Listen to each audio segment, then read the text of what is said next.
shout out to Hoops Jargon, man. I'm gonna add you to the crew, man. This crew called Hoops Jargon. They've been getting at it, man. They the ones that's gonna grill you, man, because they majority are all Houston people. So that's shout out to Hoops Jargon. Shout out to Hoops Jargon, man.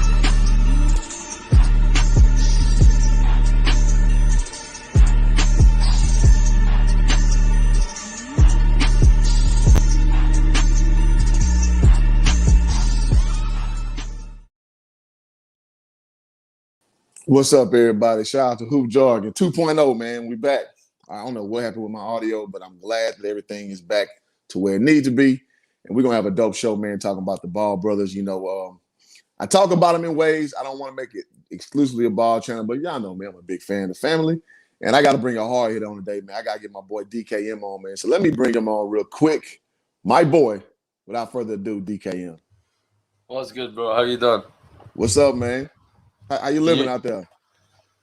Uneventful, but we keeping it moving. Just getting ready for the new season to start and get back to doing what we do best over here.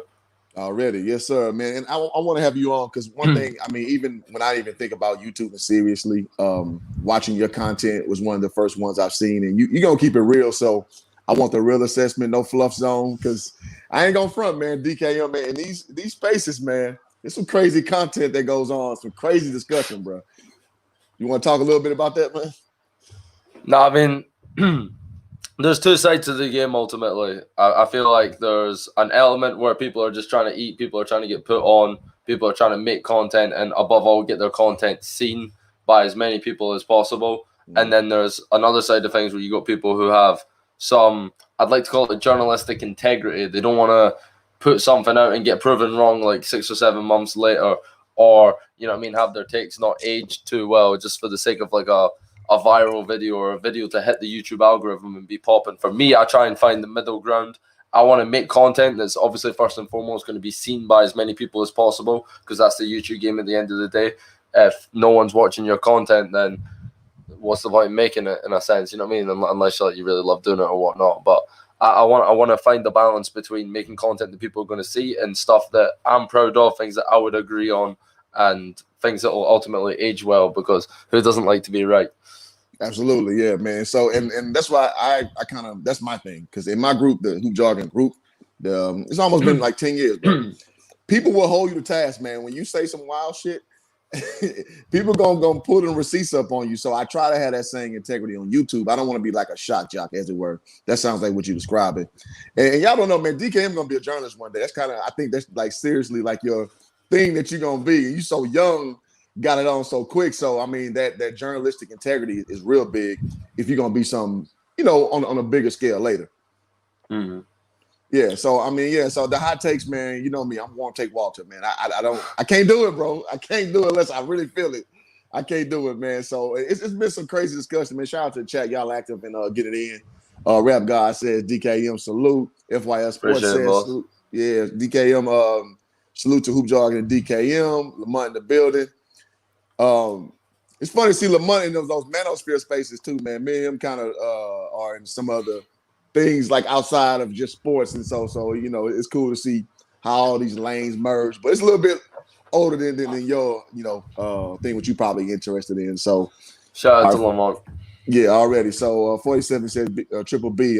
Yeah. So all right, let's get to the content, man. So we talk about the space, and we talk about journalistic integrity.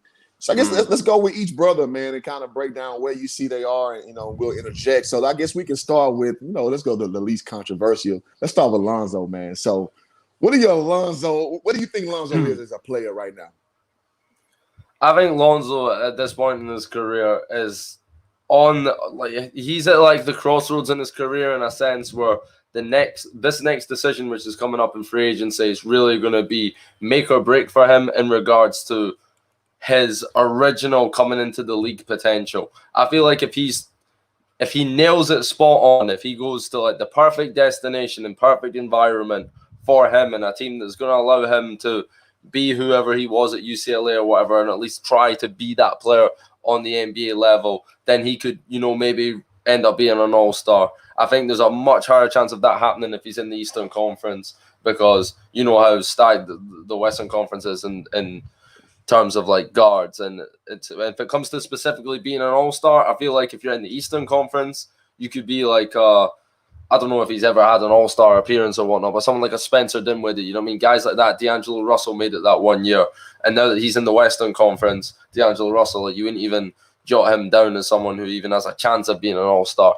So I think that there's two that being an all-star caliber player and literally being an all-star are two different things due to like the difference in competition and positions within both conferences. But as for Lonzo, going forward, I'm instead of talking about awards and accomplishments and what he might or may not achieve, I want to talk about what he actually is as a player. And for me, the past few years, particularly this last season in New Orleans, he's a player that I feel that could benefit so many different teams. And I'd like to personally see him on a contender, because what he's done is he's made himself valuable because he has a certain skill set that's desirable. He can play off the ball, but he has that ability to play make to some extent. You know what I mean? Every team's looking for a secondary playmaker to their player that has the high usage rate. You know what I mean? Like, look, the Lakers, for instance, could use someone to come in and just be able to throw lobs to Anthony Davis and whatnot when LeBron takes his 5-minute rests.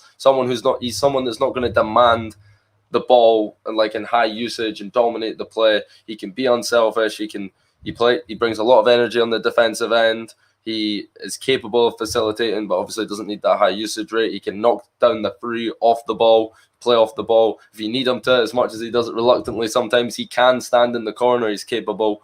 So Lonzo, for me, is just a very good team player, someone who personally I'd like to play with. If I was out there on the basketball court, he's going to get you involved. He's going to just the type of guy that does a lot of the stuff that doesn't make the box score, doesn't necessarily make your timelines on Twitter and everyone's talking about it, but a great NBA player all the same. And I feel like there's a place for that in the league. Yeah, and I think that's the biggest thing with Lonzo. It's either like you want him to be a stat guy or you want him to be a winner. And that's the lane that he's in. He's at a fork in the road of his career right now. And I know a lot of supporters want him to go in. Everybody say want him to get the bag. I'm not so concerned about that, man. Because at this point, Lonzo, I mean, let's be honest. He's not who his profile was when he was first, Summer League MVP. You understand what I'm saying? When he was going to change the Lakers franchise. I think it's safe to say that Lonzo is not, he's not projected like that. You know who he is? His little brother. We'll get to that later. Yeah, we can talk about that, man. Love. Yeah. So, and I want to just be honest about that. I think as fans or just observers, you got to be honest. You can't just make up your own shit in your head and think that is reality. I just don't believe in that. I mean, you can do what the hell you want to do. I mean, just saying. But, people who are being logical and, you want your words to mean something out here in these spaces, I just got to call it a buck. So, yeah, I'm with you, man. I would love to see Zoe go to the East. If that's what he wants to do. He wants to go and put up numbers and be an all-star, he'll get that in the East. I want, for his career's sake, to go to the West. I want him to go to the Lakers. I want him to go to the Clippers because he has that ability to be a leader amongst chaos. Well, not necessarily chaos, but talent.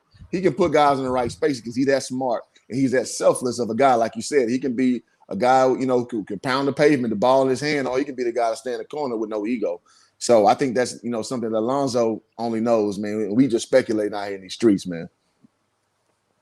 In regards to free agency and whatnot, like, if he were to go to the Lakers and whatnot, I'd be happy to see that. If he was to go to Chicago, I'd be happy to see that. I think with Lonzo at the moment, this past few years, it's like on paper, and I say this all the time, like, it breaks my heart to break up what could be between Zion and Lonzo, because I think the Pelicans are sleeping on this.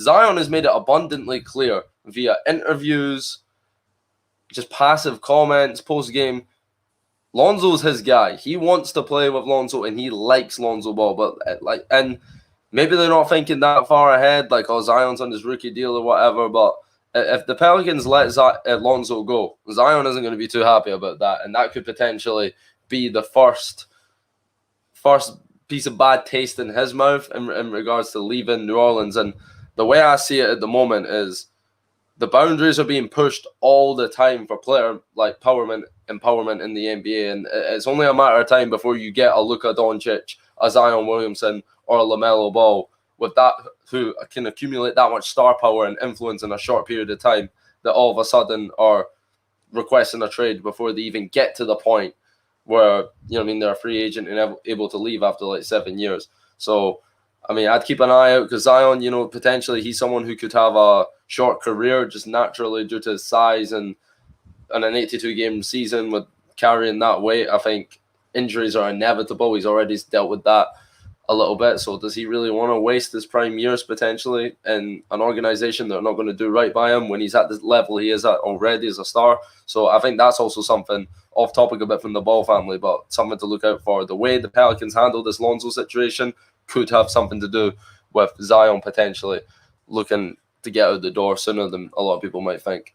Yeah, potentially. I think a lot of young guys, what you see is they buy the Kool-Aid real tough. That they first, few years. I remember just Paul George comes to mind. He bought the Indiana Kool-Aid real tough. AD bought the New Orleans Kool-Aid. So typically you see guys, they kind of buy into the vision because these sit downs they have, they give these guys the world. Like they tell them the world is theirs, you know what I mean? And so a lot of them, you don't really mature to about 25.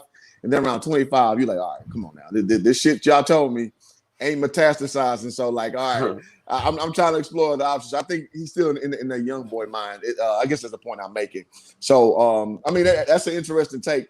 But generally, you don't think Zion may be a little mature beyond his years already? Because I see the way he carries himself in interviews. He seems like he's very aware of who he is, what he brings to the table, and the way the Pelicans, like they might have told him something from the jump and whatnot, like, but they look like a mess. They don't know what they're going on. Like they don't know what they got going on. Stan Van Gundy, like, was to me the most obvious appointment of a coach that was going to be out the door within a year's time. Like there was no way he was going to be a long term. So he's had 3 different coaches already or something like that. Yeah, 3 years in the league. That's crazy to me. And I think that's definitely something to keep an eye on. But go ahead. I didn't mean to cut you off. Like that. No. I think we're here to exchange ideas. So I think that the corporate brass, as it were, are probably coddling him behind the scenes to kind of explain to him why they're making the moves, to basically explain the chaos. Us outside, we're not privy to those conversations, obviously. So we're speculating. So I just know how that model is. Like you want your guy happy, and I'm sure you tell him everything, to explain to him if he's that astute, like you say. So not denying that one bit. So I'm gonna give a shout a little bit to the chat, man. Shout out to my boy Between the Game Sports, man. Y'all sub to his channel, man. One of my high school teammates, D1 player. Like I say, on YouTube, when somebody I would acquiesce knows way more basketball than me. Don't tell him I said that. You know what I mean? So yeah, definitely sub to that boy page. Let's see. My boy Christian G says, "What's up?" Shout out to DKM. DZ King says, salute to the chat. All right, let's get these questions on. I know everybody y'all want to ask DKM. You're a busy man, but we got him out here. All right, so first question about Zoe. Oh, wait. Lamont says, Lonzo is a restricted free agent at the wrong time. Every competitive team is over the cap. Signing trades available. Don't look too appeasing. So do you think that's going to limit his mobility, with that market, DKM? The fact that he's a restricted free agent? Yeah. I think that the teams that are interested in Lonzo are really interested in Lonzo. Do you know what I'm saying? I feel like they'd be willing to dip into their pockets to make the move happen. In regards to certain signing trades, I think that's going to be complicated, as FY alludes to in the chat. But I just don't think the Pelicans are too keen on him. I don't think the Pelicans want to give Lonzo the bag, so I can't see him matching. Like, for instance, I feel like the Bulls are willing to pay more for Lonzo than, like, the Pelicans are like, no, we'll happily cut ties because we don't want to commit long-term to Zoe, which is why I think they might have made a mistake not trading him at the deadline. For sure. Yeah, and I think that's true, too. I think that, I think we've all seen, actually, that they're not going to match any extreme offer. So it's like it's a restricted free agency situation, but with like a caveat, almost akin to like Julius Randle when he was a restricted free agent. The Lakers weren't gonna match anything, so I don't think he's that handcuffed as the designation says. So I think whoever's going to give a serious offer, I think the Pelicans okay with just doing one of these numbers with Lonzo. Unfortunately, because I'm a big fan of Lonzo Ball. I've always been. So okay, all right. So we got that, and Christian G actually responded. He said, no, I won't match it so much, right? They're only teams that can go over the cap. Okay, y'all kind of get into logistics. All right, next question. How many years do you think Zoe should sign for with his next team? That's a great question with this new era.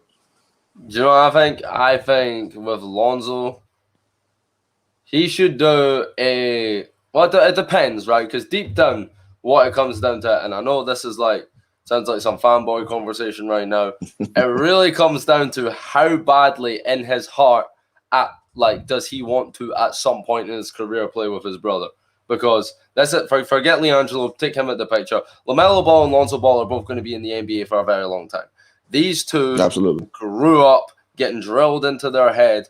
You are going to play with each other in the NBA. They're both in the NBA now. LaMelo's in year 2, so I'm sure if you really wanted to, if the desire was there for both of them, and knowing Lonzo's personality, and having heard him say it, he said it in interviews last year, is like when asked about playing LaMelo, he was like, we never thought about playing each other. We always assumed we was going to be playing with each other. So now I can understand why maybe Lonzo wouldn't want to make that move now in his career, because it's such a, like we said, make or break point for him and what kind of player he's going to be in the future. However, his next move, potentially, if that's still something he wants to do, you know what I mean? Like, before you know it, if you sign another contract, like, you'll be in your prime, LaMelo will be in your prime, it's the perfect time to do it. So if they really wanted to, if that's still as important to him as it maybe was once upon a time growing up, I would look to maybe line up the contracts in a way that he would become a free agent at the same time as LaMelo would, and then they can maybe make something happen together.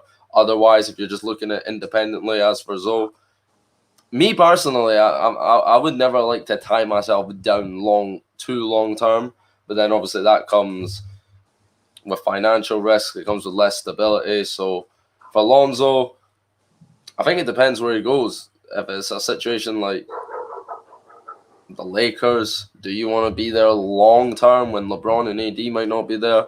Do you want it like where it's like Chicago? You know what I mean? You're probably going to be one of the focal points of that organization to build around. I think it depends on where he goes and what Lonzo wants to do long term. Yeah, I with that. And so he's with the right agency to kind of paint that picture for him, being with part of Clutch Sports. You know what I'm saying? Because they're big with, some people call it manipulation.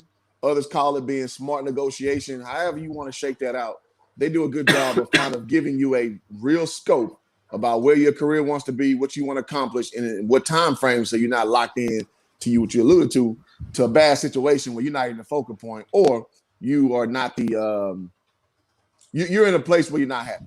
Let me put it that way. So Clutch Sports is really good with that. So I think, like, I'm lock and step with you. I'm not just trying to have a grief fest, but if you were on a veteran team where like the window could kind of be bottomed out pretty swiftly, I would say about a 3-year contract makes about sense. If you're going to go to a place where they're going to give you the keys, as everybody like to say, get the keys, then I would say a 5-6 year contract probably makes sense, because they believe in you and you can go and build and be your own person. The Chicago Bulls situation obviously would be, or even the Knicks. I mean, I don't like him for the Knicks, but a lot of people are buzzing about him going to the Knicks. So, I mean, the Knicks going to believe in you, obviously. So, I mean, shit, why not sign a long-term contract? Because you know you got some building to do. So I'm with you all the way.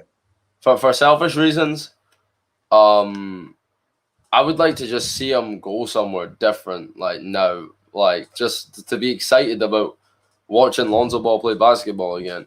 I mean, it's really easy to forget that coming into the league, regardless of his performances not quite living up to it when he first came in, Lonzo Ball was must-watch TV for a period of time. It was fun to watch. Even if he struggled and he might miss 3 threes, but the 4th one goes in, you'd be buzzing. It was like that ugly-ass form was beautiful when it went in and whatnot. So I would just like to, and I feel like since he went to the Pelicans, that's kind of, it's not there no more. Do you know what I mean? And I don't think it's that Lonzo's boring or whatnot or nothing like that. I feel like if he went to New York, you would get that buzz again. Do you know what I mean? To watch Lonzo play basketball. I don't know if that's the best move for him in his career.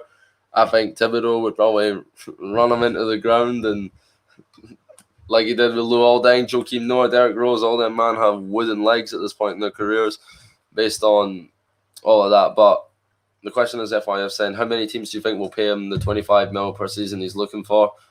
I mean, I'm not up to speed with everyone's cap room, how much certain teams have to offer and whatnot. I would, if I'm, and I'm no expert on like the cap subject and whatnot, but what I would say is, if the teams that really want Lonzo Ball, who have the cap room, would be willing to pay that. However, if you just kind of would take him, you know what I mean? Like the Lakers probably would take him. They're not desperate to get him. The Clippers probably would take him. They're not desperate to get him. But the teams that are like have made it abundantly clear that we want Lonzo Ball come here with open arms. I think those are the teams that would be willing to pay for him if they've got the cap room available. Well, especially if a guy like Dennis Schroeder is asking for 5 years, 110. Yeah, you know, that's what I'm saying, bro. Like the players that get the bag these days, it's crazy, but because if you provide a certain skill set and you're valuable, like someone's gonna overpay you because like with the Gordon Hayward thing with the Charlotte Hornets, like some organizations have to overpay. Absolutely. Because it's not as desirable. Absolutely. You know what I mean? So the Charlotte Hornets have got to pay that little bit extra to get Gordon Hayward. You pay the premium. You pay a premium, right. Exactly, because he ain't trying to come to Charlotte.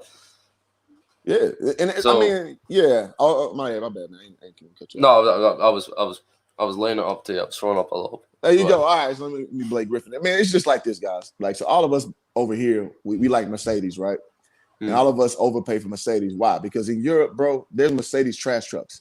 Mercedes, like little disgusting looking vans. Like Mercedes is not a big brand in Germany. You know what I'm saying? In other parts of Europe, over here, we act like that's a status symbol. I got a Mercedes. Let me flip it back. I remember playing ball overseas, and it was a Chrysler 300. This dude shut the club down with a Chrysler 300 of all freaking cars. So the point is I'm making is in a different space, you got to overpay, you know what I mean, for something that if you're in the right location, you don't have to. I mean, it's more attractive. You don't have to. Why? Because when you're overseas, either place, you got to ship the product over, or you got to pay for the product to be shipped, or what have you. When you're in a poor market, it's not alluring to players. So you don't have that luxury of convenience. You don't have the luxury of it selling itself. There's maintenance that comes with it. So with not Lonzo Ball, even a Gordon Hayward, who a lot of people just said, oh, they overpaid. You know, everybody said it. But I said this in moment, dog, you're not in a position to pay market rate and you don't have the allure. I mean, because let's be honest, at the time, a lot of people were skeptical about LaMelo. I wasn't. You weren't. A lot of people weren't. But a lot of people were, yeah. Hell yeah. Yeah. But the fact of the matter is that he was still unproven. He had a high ceiling. I mean, I think in consistency, we all knew that. But it's not enough to pull like free agent when he's a rookie. He ain't stepped on the court yet. So I think a lot of people just be arguing with their heart and not their head. And then I think it kind of puts their space, like I said, all over the goddamn place with really evaluating what a team can really pay. So let's bring it back to with Charlotte overpaying for Gordon Hayward. They had to. So Lonzo, I mean, again, if Dennis Schroeder can command 5 years, 110, like shit, Zoe, I mean, in my mind, Zoe's a way better player than Dennis Schroeder. No disrespect to Dennis Schroeder, but I mean, come on now. I feel like if you're the Lakers, who would you rather have? I feel like you'd rather have Lonzo Ball. Lonzo Ball, not even close. That's what I'm saying. Yeah. And I like Dennis Schroeder. Like, you know, he's a Euro guard, you know, who he thinks very highly of himself. He's a good player. He's tough. I like him. However, I like Lonzo's natural skill set a lot better. He's a bigger player, like by far. So I mean, shit. That's just how I think. All right, let's see. Rap God said Pelicans piss off Zoe, avail to no return. They fumbled the bag, not getting the play-in tournament. I guess. I mean, I just think Zoe is just like a happy-go-lucky guy. I don't see him as I don't know, man. He just don't show enough of his personality, man. What you think about that? You think they pissed him off where he ain't coming back regardless? I mean, I feel like Lonzo, like publicly, you won't get elected. You know what I'm saying? He won't let you know what he's really thinking. He's always going to be like, out of all his brothers, he's like by far the best in front of media and controlling himself professionally. And he's not gonna let up. He's not gonna say the wrong thing. He's not gonna make himself look unprofessional. Like LeVar says, he probably does most of his talking behind the scenes. Like if he doesn't feel some type of way about a teammate or a coach, he'll probably go. He's not the type that I don't think to be like upfront about it. You know what I mean, he'll probably just handle his business professionally and then go speak behind the scenes and whatever, and perhaps let other people speak up for him in regards to what he ain't happy about. But and I feel like the only draw for him to stay in New Orleans is Zion Williamson, and I think they have a special relationship. Absolutely. And chemistry together, which no coaches I felt fully bought into. I feel like Zion and LeBron and Zion and Lonzo is like together. When Lonzo gives them the ball, Zion scores a basket damn near every time. And I don't think that's especially with Zion like commanding so much attention from the defenses, and Lonzo now able to knock down the three. Like when they have to like double down low and whatever, when Zion drives to the basket, I don't think that's used enough. And Pelicans coaches over the last few years, they've been trying to do all this positionless basketball, and instead, and you got Brandon Ingram running point guard, Eric Bledsoe, Drew Holiday, damn near the other guys, like just people having too large of a role at the offense at times. And I feel like they didn't use Zion and Lonzo enough together for my liking, and for that reason, I can't see any other reason to cut it short. I can't see any other reason other than his relationship with Zion that Lonzo stays in New Orleans. Yeah, I think it's more of a personnel thing. I don't think he takes shit personally like that. I don't gather he's that kind of guy. I think he's very level-headed. So I think if anything, the fit is probably the biggest thing for him and their belief in him. So like you were saying, like him, I'm sure him and Zion, even B.I., yeah. I'm sure they got crazy chemistry. I'm sure they like each other. But again, Lonzo is kind of more mature now. So I'm sure he's trying to see where his career is going to go. And you better believe he see what his little brother, he see what his little brother doing as well. So he's trying to make a move, because he's the big brother. I want to outshine LaMelo, and he can't be a damn fool because right now LaMelo's stock is a lot higher. So I'm sure he wants to make a move to make him a winner and get in that winner mode. So that's why I see him going with a veteran team. Because, man, I always say this, guys, personalities matter. You got to be assessing that too, because these dudes are not just cut out carbon copies of humans. Like they're motivated by different shit. It's like when you coach college basketball, you got to recruit guys based on what they want. You don't just recruit them just because I got this great campus. Oh, we got all the women here. Some dudes ain't motivated by that. They're like, okay, how hard is your practice? How long do y'all practice? Some dudes care about shit like that. So that's why in this space, man, they can get all over the place. But we were really just speculating, man. So that's what I got on that. All right. So Rap God says, you believe the Hornets would pay Zoe. Here we go. We going to the Hornet mode. I mean, unless they're keeping it tight-lipped, I don't see any real interest on like reports or anything that the Hornets are out there to get Lonzo. I ain't seen much of that. Have you? Like, obviously there's rumors and people. Some guy will throw it out there for the ball stands to like eat up and run with it and post everywhere, but I don't feel like there's much buzz going around about that move. I don't feel like the Hornets even in a position to offer him that, like cap wise, haven't given. I'll look that cap up as you talking. Yeah, well, here's the thing, man. FYF Sports Lamont on though. Yo, DKM is not lying, dog. The ball stands. It's funny. So in my Facebook group, people call me a ball hugger and shit. I'm just like, you have no clue. No idea. Yeah, no clue. Where ball huggers really be on, man. Like, you say anything that is not positive, bro, you a hater. I had to break out my whole BB. I got like at least 7 BBB shirts, 3 shoes, 4 jerseys.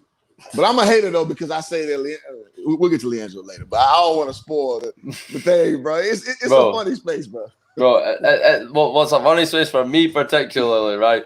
There's like certain people who would, and I understand that you like if you look at, for instance, if you were to look at my channel and you were to see that like all of my content over the last 18 months or whatever has been related to this specific family, like regardless of, there's going to be that notion that, oh, you're a dick rider, you're a fanboy, you're this and that, right? Yeah. But then it's like the biggest fanboys see me as like this ultimate hater because I'm not. Because if I don't agree with something, do you know what I mean? Necessarily, if I'm like, I'll say it. Do you know what I mean? And because like it's I see it as covering. I see it as like this family has as much of like a base and fan base as like an organization and as a team, and somehow they're always up to stuff and they're always relevant one way or another and making headlines, doing something. It's like you're covering a team, except as individual players. Like, I mean, LiAngelo Ball, like I point out in every video I make, hasn't played a game of basketball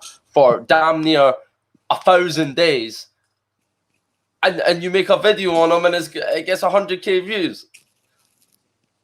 Like, that's the type of fan base we're talking about right here. You know what Absolutely. So and that goes for a lot of people. It ain't just me. That so many people, YouTubers, like they make a video on like one of the Ball brothers, it'll get like 10 times as many views as though like an average video for them. So, I mean, that just goes to show the fan base that they've accumulated over the years, and it's loyal. They'll back them no matter what, and you're gonna, no matter what you say, whether it be from non-Ball fans or Ball stands, people are gonna take what you say negatively. So you just gotta stay true to what you believe and speak where your truth is. Absolutely, and that's why I stay, man, because it's been like, and I guess the word you're looking for, they're polarizing. They're very polarizing, man. Yeah. Each, like you said, it's like one team, 3 individual teams, and it's literally 3 different factions of the same Ball clan. And if you swerve out of one lane, dog, people gonna call you everything but the son of God. And and I just learned to not let it roll. Man, when I first linked up with DKM, I would hop on some of his lives, man. People was on that email live. I was just like, I ain't tripping. Like, that's what people do, man. bro, some of the stuff you hear is crazy. Like, bro, I don't even care, bro. The Jello stands, bro, are a different breed. Shit, I remember during during Melo's first game in the NBA, he had like 0 points or whatnot. Yeah. But do you remember the Jello stand? He was saying he was saying Lonzo's ass, LaMelo's ass, but Jello's gonna be an all-star and Rookie of the Year. Get him in. It gets wild in these streets, man. Hey, we laughing, but it is. I promise you, I've been on some streams and I leave the content creators out, but I'll kind of be looming it. I was just like, nah, I can't step up, man, because if I get on, I'm gonna come in there and. I'm gonna scorch earth that chat, man, because I'm gonna be like, y'all are on drugs, man, for real. Y'all think the world worked like that? But we'll get to Jello. Jello, yeah, save it. He's the juicy one. Spoiler He's the one alert. that everyone wants to hear there about. You go. That's gonna be the third one. All right. So FYO says the Bulls don't have a salary cap to sign Lonzo. Okay, y'all kind of getting y'all own little thing on chat, which I don't mind. That's cool. Now this is something I ain't heard. Now this is a great comment. Per Ryan McDonough, the former GM of the Suns, the Nets are looking to sign and trade for Lonzo for Spencer Dinwiddie. I think that would be nuts because Kyrie. Oh, hell yeah! Run up them rings, bro. 1, 2, 3, 4, 5, 6. But my question is, like, as nice as that would be, was Zo gonna? I don't feel like that's best for Zo individually. Hell no, like, not even close. No, like, bro, like, what? Harden. Kyrie, unless they look to move on for Kyrie, but I personally can't see them doing that because of his relationship with KD. But Lonzo, like, where's Lonzo going to play? I understand he's a versatile player in the era of positionless basketball. I feel like Lonzo could really play anywhere as long as he's like standing off the ball. And heck, if you're playing with Kyrie, James Harden, and Kevin Durant, you're going to be playing off ball. So, I mean, that would be interesting. He'd probably win a bunch of championships, but for Lonzo individually, I'd rather see him, at least for the next 2-3 years, really establish himself as a player. You can go be on a competitor when you're 27, 28, 29. Let me at least see from 24 to 27 what you can do individually, Lonzo Ball. But I'd still like him to be in a competitive situation. Like, I just don't want him to be in NBA no man's land where he's the third or fourth option on a team that has going nowhere, and they are going to continue to go nowhere. And I say that as the first team I started being a supporter of in the NBA was the Pelicans.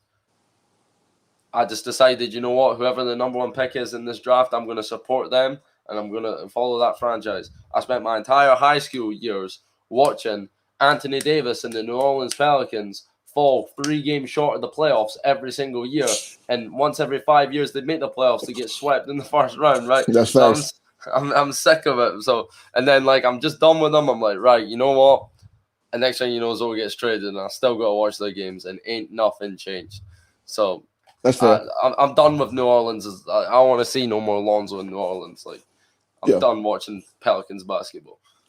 Yeah, I just think a lot of people, man, it's there are different bridges in your life where you get from, or your career. Let me put it that way. I don't want to go too far with life, but career, it's a ends to a means to get to where you want to be. We saw it with Rasheed Wallace. When Rasheed Wallace left the Portland Trailblazers, he played for the Atlanta Hawks for 1 game and then went over to the Celtics or some shit like that. He played 1 game for, so sometimes things are a bridge to get where you're going to go. And I think New Orleans was a good pit stop for Lonzo to work on his jumper, be under the radar. Which I want to say this: Lonzo was not raised to be no pussy, man. Like, so a lot of people project their pussy energy on Lonzo, like, oh well, he got too much highlight was on him for the Lakers. Like, his dad raised him to be that way. His dad raised him to be a little sideshow with the Ball brothers playing Chino Hills. Like, he's used to that. He just may not verbally do what you want him to do for that type of thing. In short, he doesn't mirror his dad's personality as far as his, what they call it, the freaking hyperbole and just the overstanding and just having a booming voice. Some degree of nonsense. The nonsense, whatever you want to say. Just he that drunk uncle at the party. I think we all can understand that. That's LeVar Ball. So Zoe is not that kind of guy. He's reserved. He's calculated. He chooses words, very selectively. And he's not very, demonstrative with his stuff. Like, you never see him really beat his chest after a big play or something like that. He just goes back on defense. Like, that's who he is. So when people project that nonsense on him, like, oh, well, it's because his dad makes it too hard. No, that's just his personality. Like, his dad has made it hard for him his whole life. So he's used to hard. He's not afraid of that shit. And I think a lot of people miss the boat on that because they never been, instructed in that same way. And I kind of was like that myself. My dad would always say, man, showcase yourself. I wasn't that kind of guy. Like, I didn't need to do that but until I got later in college. Then I got it. But as a kid, I was cool being a part of the whole as long as we winning. That's all I cared about. Then I got older, I understood that you got to market yourself individually, and I slowly got it. But that's where I see a lot of parallels with my personal journey and how Lonzo is, man. So I think a lot of people that they really try to cripple him when he's not crippled. He just had to learn how to shoot. He had to learn how to change his form. He had to learn how to get some more proficiency in the half-court set, and he turned to be a goddamn better player, like all players do after about 3 or 4 years. Yeah, thanks. And that's one thing I love about Lonzo, and when you compare him and someone with a similar skill set who obviously a few years ago was coming into the league was a way more advanced player, Ben Simmons. Now I understand it's a hit on Ben Simmons season, so yes. I mean, during the regular season, like, you can't say no wrong about the guy, and then come the playoffs, he proves to be not much of a factor in the offseason and the postseason when it matters most. And now everyone's back on the, hating on Ben Simmons and whatnot. But we're not hating, like, being critical and perhaps overly critical at times. But one thing like Lonzo, if you compare him to Ben Simmons, who they have a lot of similar traits as basketball players. Absolutely, mentally too. You see the difference, you can see where Lonzo has improved his game. And how he's actively, like, if Lonzo can completely rebuild his jump shot from scratch, from top to bottom, and Ben Simmons ain't even comfortable, like, taking an open three in the regular season when ain't nobody watching. Do you know what I'm saying? The second night of a back-to-back. That goes to show that he's really, every season, he's getting better. Lonzo Ball's improving his game. And I think he just needs to, he's got the skills now. He like, you see the practice videos of him doing whatnot. He just needs to get more comfortable pulling some of these moves out the bag in game situations, and that only comes with repetition. And with the role he had last season with Stan Van Gundy, while it was his most productive year and the most efficient and whatnot, the best he's been individually in the NBA, I still feel like he was babied in a sense. He wasn't like, he was put in a position to succeed, but not to the best of his abilities. I feel like his abilities have now, like, he could have probably had that role the first year with Alvin Gentry. Do you know what I'm saying? Where he was becoming a more competent shooter. Now I feel like he's ready to fully, and particularly in his next destination, wherever that may be, spread his wings, fly, and be the player that we know he can be. Absolutely. And I'm gonna say this first, guys. If y'all not sub to the channel, y'all give your boy a sub, man. 1.6. Like that big red button, subscribe to. Come on, hit the notification button, man. I'm giving you this content, man, and tomorrow is gonna be a dope one too. You know who I got tomorrow, DKM? Yeah, I saw that. I saw the I got ball facts tomorrow, so it's gonna be the polar opposites, man. And I want to give y'all this shit because I fucks with DKM heavy. I fucks with ball facts, and they just got different perspectives on it, the same topic. And I want to just give you my middle road. I'm a middle road guy. I'm always gonna be that. You know what I mean? And I think that with this channel, that's who I'm always going to be. I always think from both polar sides, and then here's my perspective. And so y'all tune in that tomorrow. So man, sub to the channel if you ain't done that. But yeah, like Zoe, and also being a threat offensively. Like you got to be a threat that you're gonna drive to the basket and put that ball on somebody's neck, at the rim level. We all know that the famous thing with Nick Caruso, well, not Nick Caruso. What's Caruso's first name? Alex Caruso. Alex, he blocks his shot at the rim. Like, what the fuck? You don't dunk on Alex Caruso? He's like 6'1", balding. Now he's an athletic dude. I'll give him his props, but yeah, people see that bald patch and the hairline and the gray hair, they think Alex Caruso got hops. He's relatively athletic. I don't give a shit. He's 6'2", you 6'6". Man, if you don't put his ass in that damn rim, I'm sorry, man. I'm 6'6", man. So when I saw 6'2", oh boy, boy, like Chad Ocho singers say, man, kiss the baby. Boy, you about to be in that basket, homeboy. So Zoe it's just a mental thing with Zoe. And I think when he breaks, I think slowly he's breaking through his mental ceiling. And I think you're gonna see a very good variation of where Lonzo Ball is going forward. Man, I'm very, very excited, man. And I want to say this too. They said that Rich Paul locked up Adele. Man, he's a great recruiter, bro. He has a mouthpiece out this world. So I'm not surprised by that. And I'm happy for the brother, man. I'm not gonna spend too much time on that. If you got any comment, you can go ahead, DKM. Bro, nah. All right, fair enough. I don't care for none of that. Fair enough, me neither. All right, so, but Flight Sports TV, man, salute to Flight Sports, man. Flight, boy, you got them debates on your channel, homeboy. they be getting in, man. I be like, yo, man. Yeah, bro, I saw that. People were up in my comment section. They were like, I'm pretty sure they were like, bro, we want you to go hop over on Flight Sports TV or whatnot and debate. And I'm like, who am I debating with? So I'm interested in seeing what that's all about. Bro, it's like, I ain't gonna lie, Flight, I don't know how you want to run your channel, but your shit entertaining as hell, bro. You got like the Jerry Springer of like ball content. I seen the dude, I'll leave names out of this, but he told another cat that he gonna put $10 on Cash App because he broke on another cat, man. It was hilarious, man. It just because the older guy was trying to tell a younger guy where Lonzo going to end up, and he's like, I bet you, I'll put money on it. I'll put $10 like on your. Well, so the debates about. So I'm looking at the channel right now. So it seems like there's a mix of NBA and ball content. So what is it? Absolutely. Just debates, just like. Absolutely. Okay, that's kind of. No, it's fun, man. His channel is very fun, man. Like it's very active. Like, and he does a good job of letting guys speak. Now, me, I'm not so judicious with that. I try to control the narrative. Well, not the narrative, but the people a little more. But he brings a lot of guys on. He let people speak their mind, and so I enjoy it for that. It's he does it his way. Me, I'm just like 2 or 3 speakers at max. Like, see, you know how wild it can get in them chat rooms. Yeah, but like the thing is, like if you're gonna have like a show where you got everyone speaking over each other, like.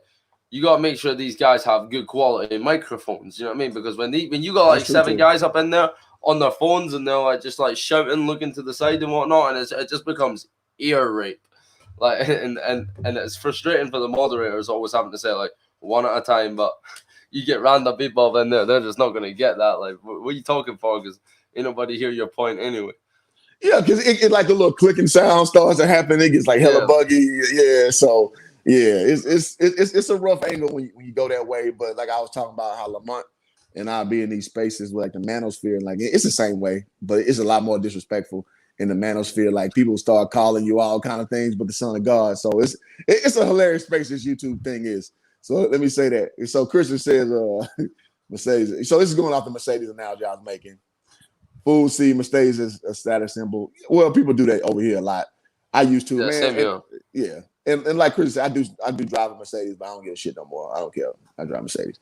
All right. So my boy, Between the Game Sports, my boy Will says Lonzo has to be fine with just being the starter's role. His career would be fine with that. Hard for him to be an all-star with Luka, Trae Young. Yeah, so it's loaded in the West at his position. So absolutely.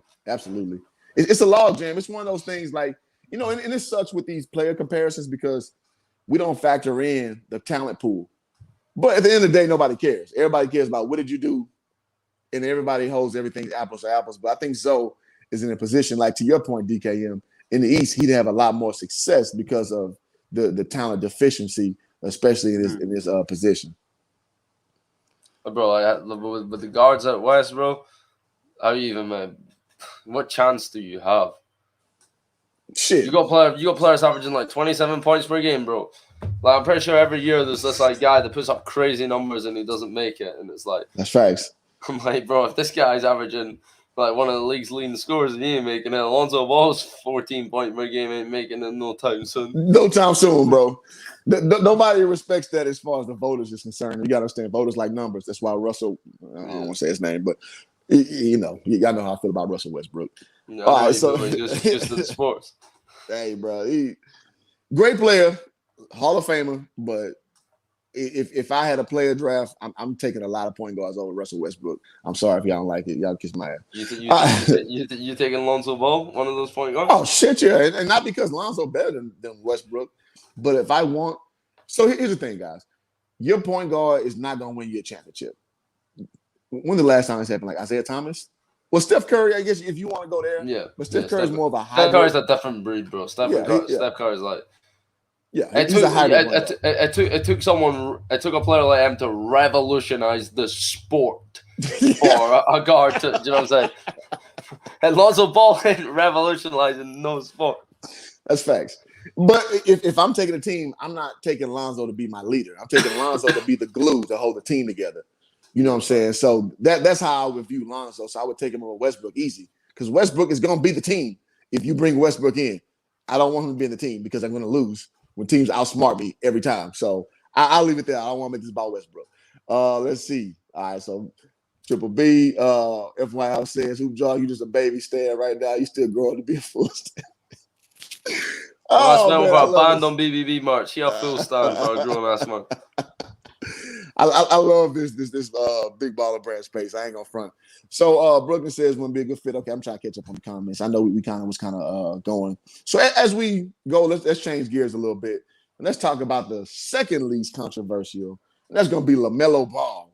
You got the hat, you rocking the LaMelo Ball situation. Yeah. Puma gang in the building. It was good. Yeah. He dropped the video, man. So what do you think about, first, let's start with his brand, and then we'll talk about where he's going forward, man. What do you think he is right now, and how you think about the branding? In regards to the MB1, the new shoe that's dropping, or like just where Melo's at this point in his career going forward? Well, just, I mean, the video was 2 days ago, so just let's start with there. All right, okay, so. Well, let me say this, because we were criticizing Puma for the longest for not putting out shit, except a damn jet ride, you know what I'm saying, a plane.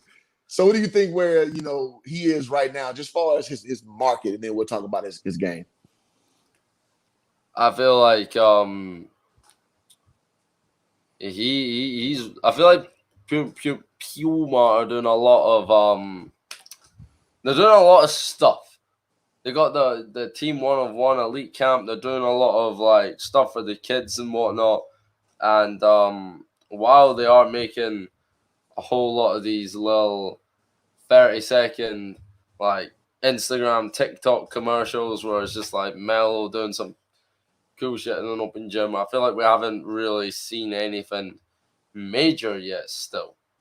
And I don't know, like I said, I feel like they didn't need to wait this long for I think Melo should have a signature shoe at the jump for first coming into the league. And the way he played his first season as a rookie, heck, you know what I mean? He lit the league on fire as a rookie. He was everywhere on every, sports media outlet page, Bleacher Report, posting his every move, everything he does.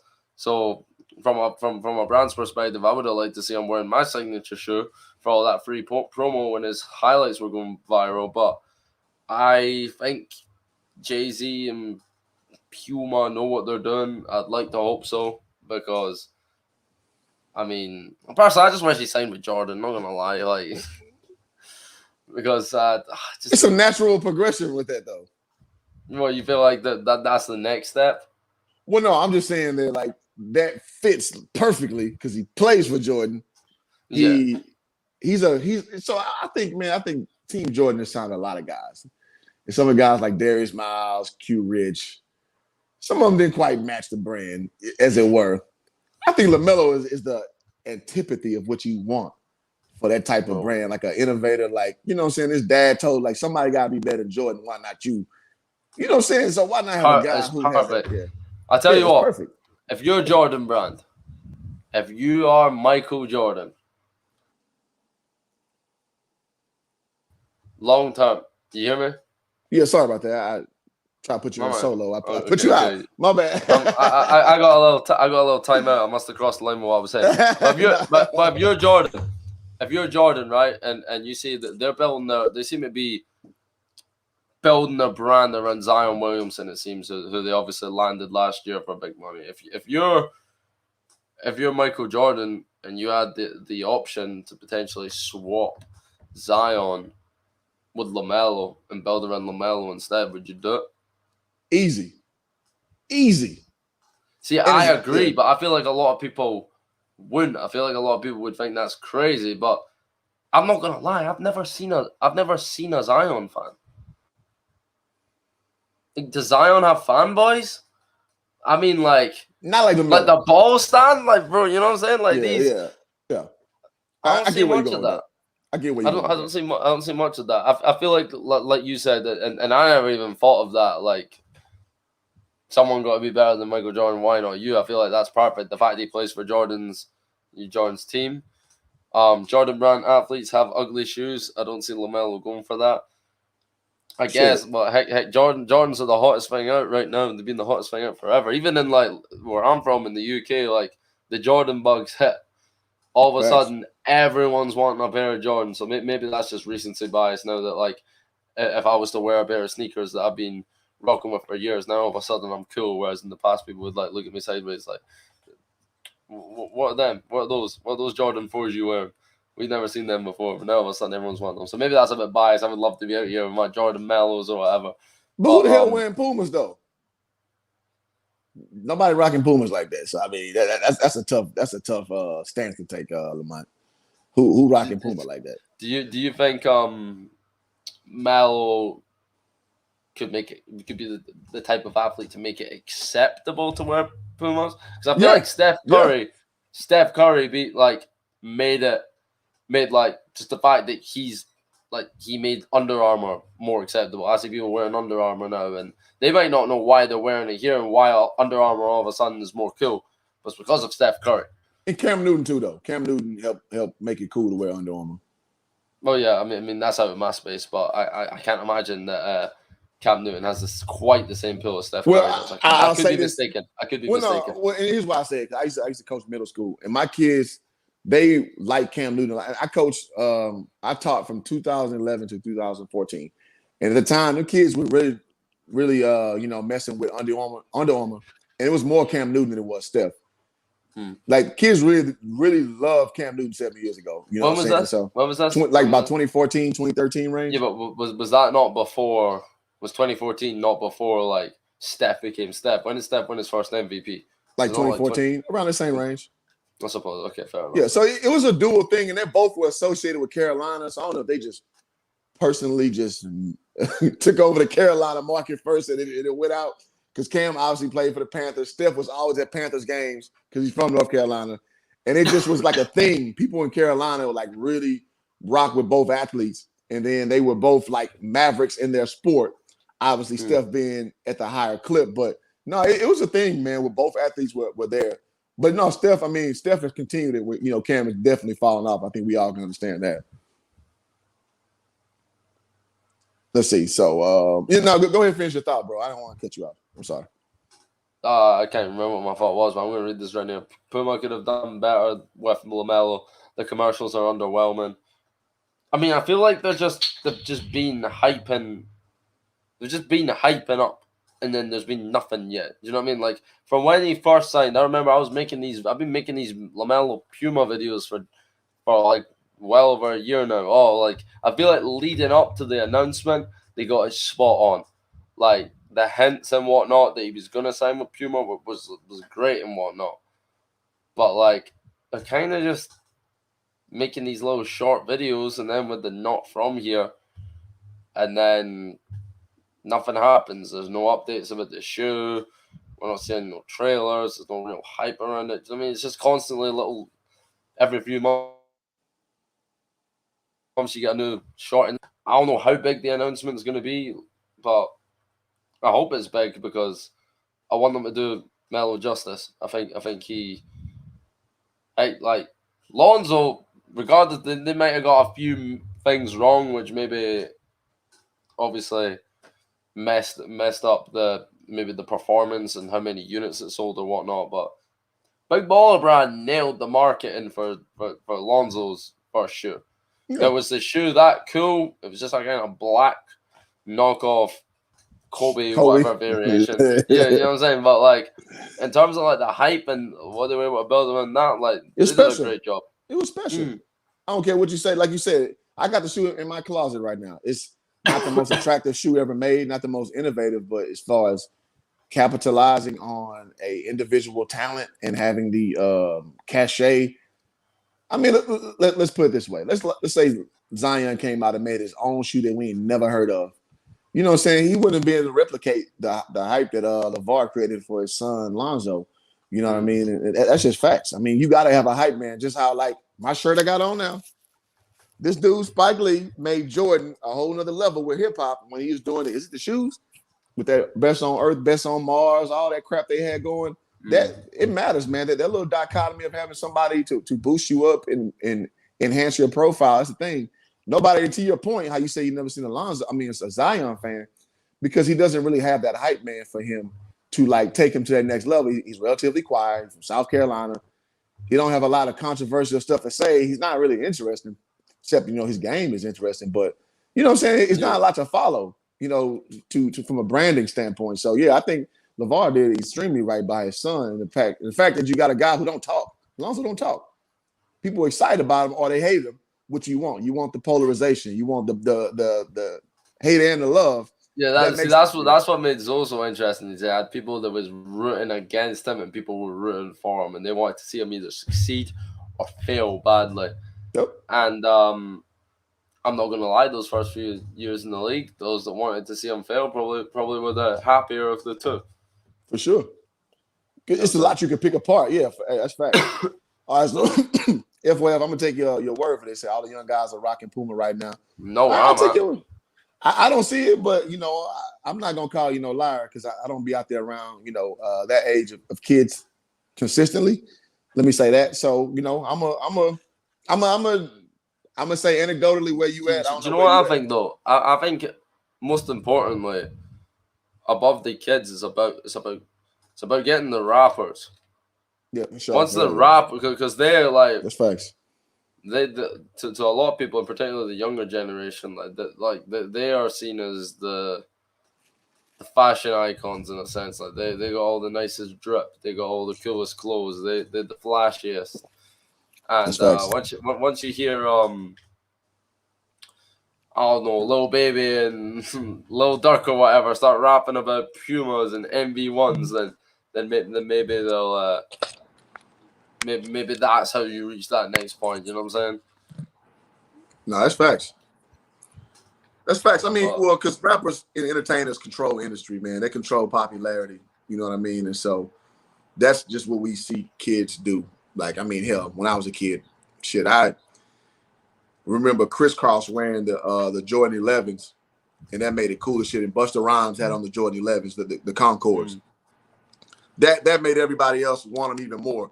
I mean, and Jordan was an anomaly now. Jordan was a walking symbolization of cool. I remember in moment, like I wasn't a big Jordan fan like that, but I wanted every pair of his shoes. Like, and my parents wouldn't buy them. Like, I couldn't even afford them shits, but I used to draw them and shit. Like I was obsessed with Jordans. I couldn't wear them because my parents wouldn't buy them. But it was a cult following like none other. You know what I mean? So I think the dilemma is how do you recreate that in this microwave era, as they call it. You know what I mean? I think LaMelo is the perfect guy for that because he had more followers on these social media platforms than professionals, the popular ones. You know what I'm saying? So yeah, that's what I'm saying. He's got that he's just interesting. You know what I mean? I don't know. You can't quite put your finger on what it is.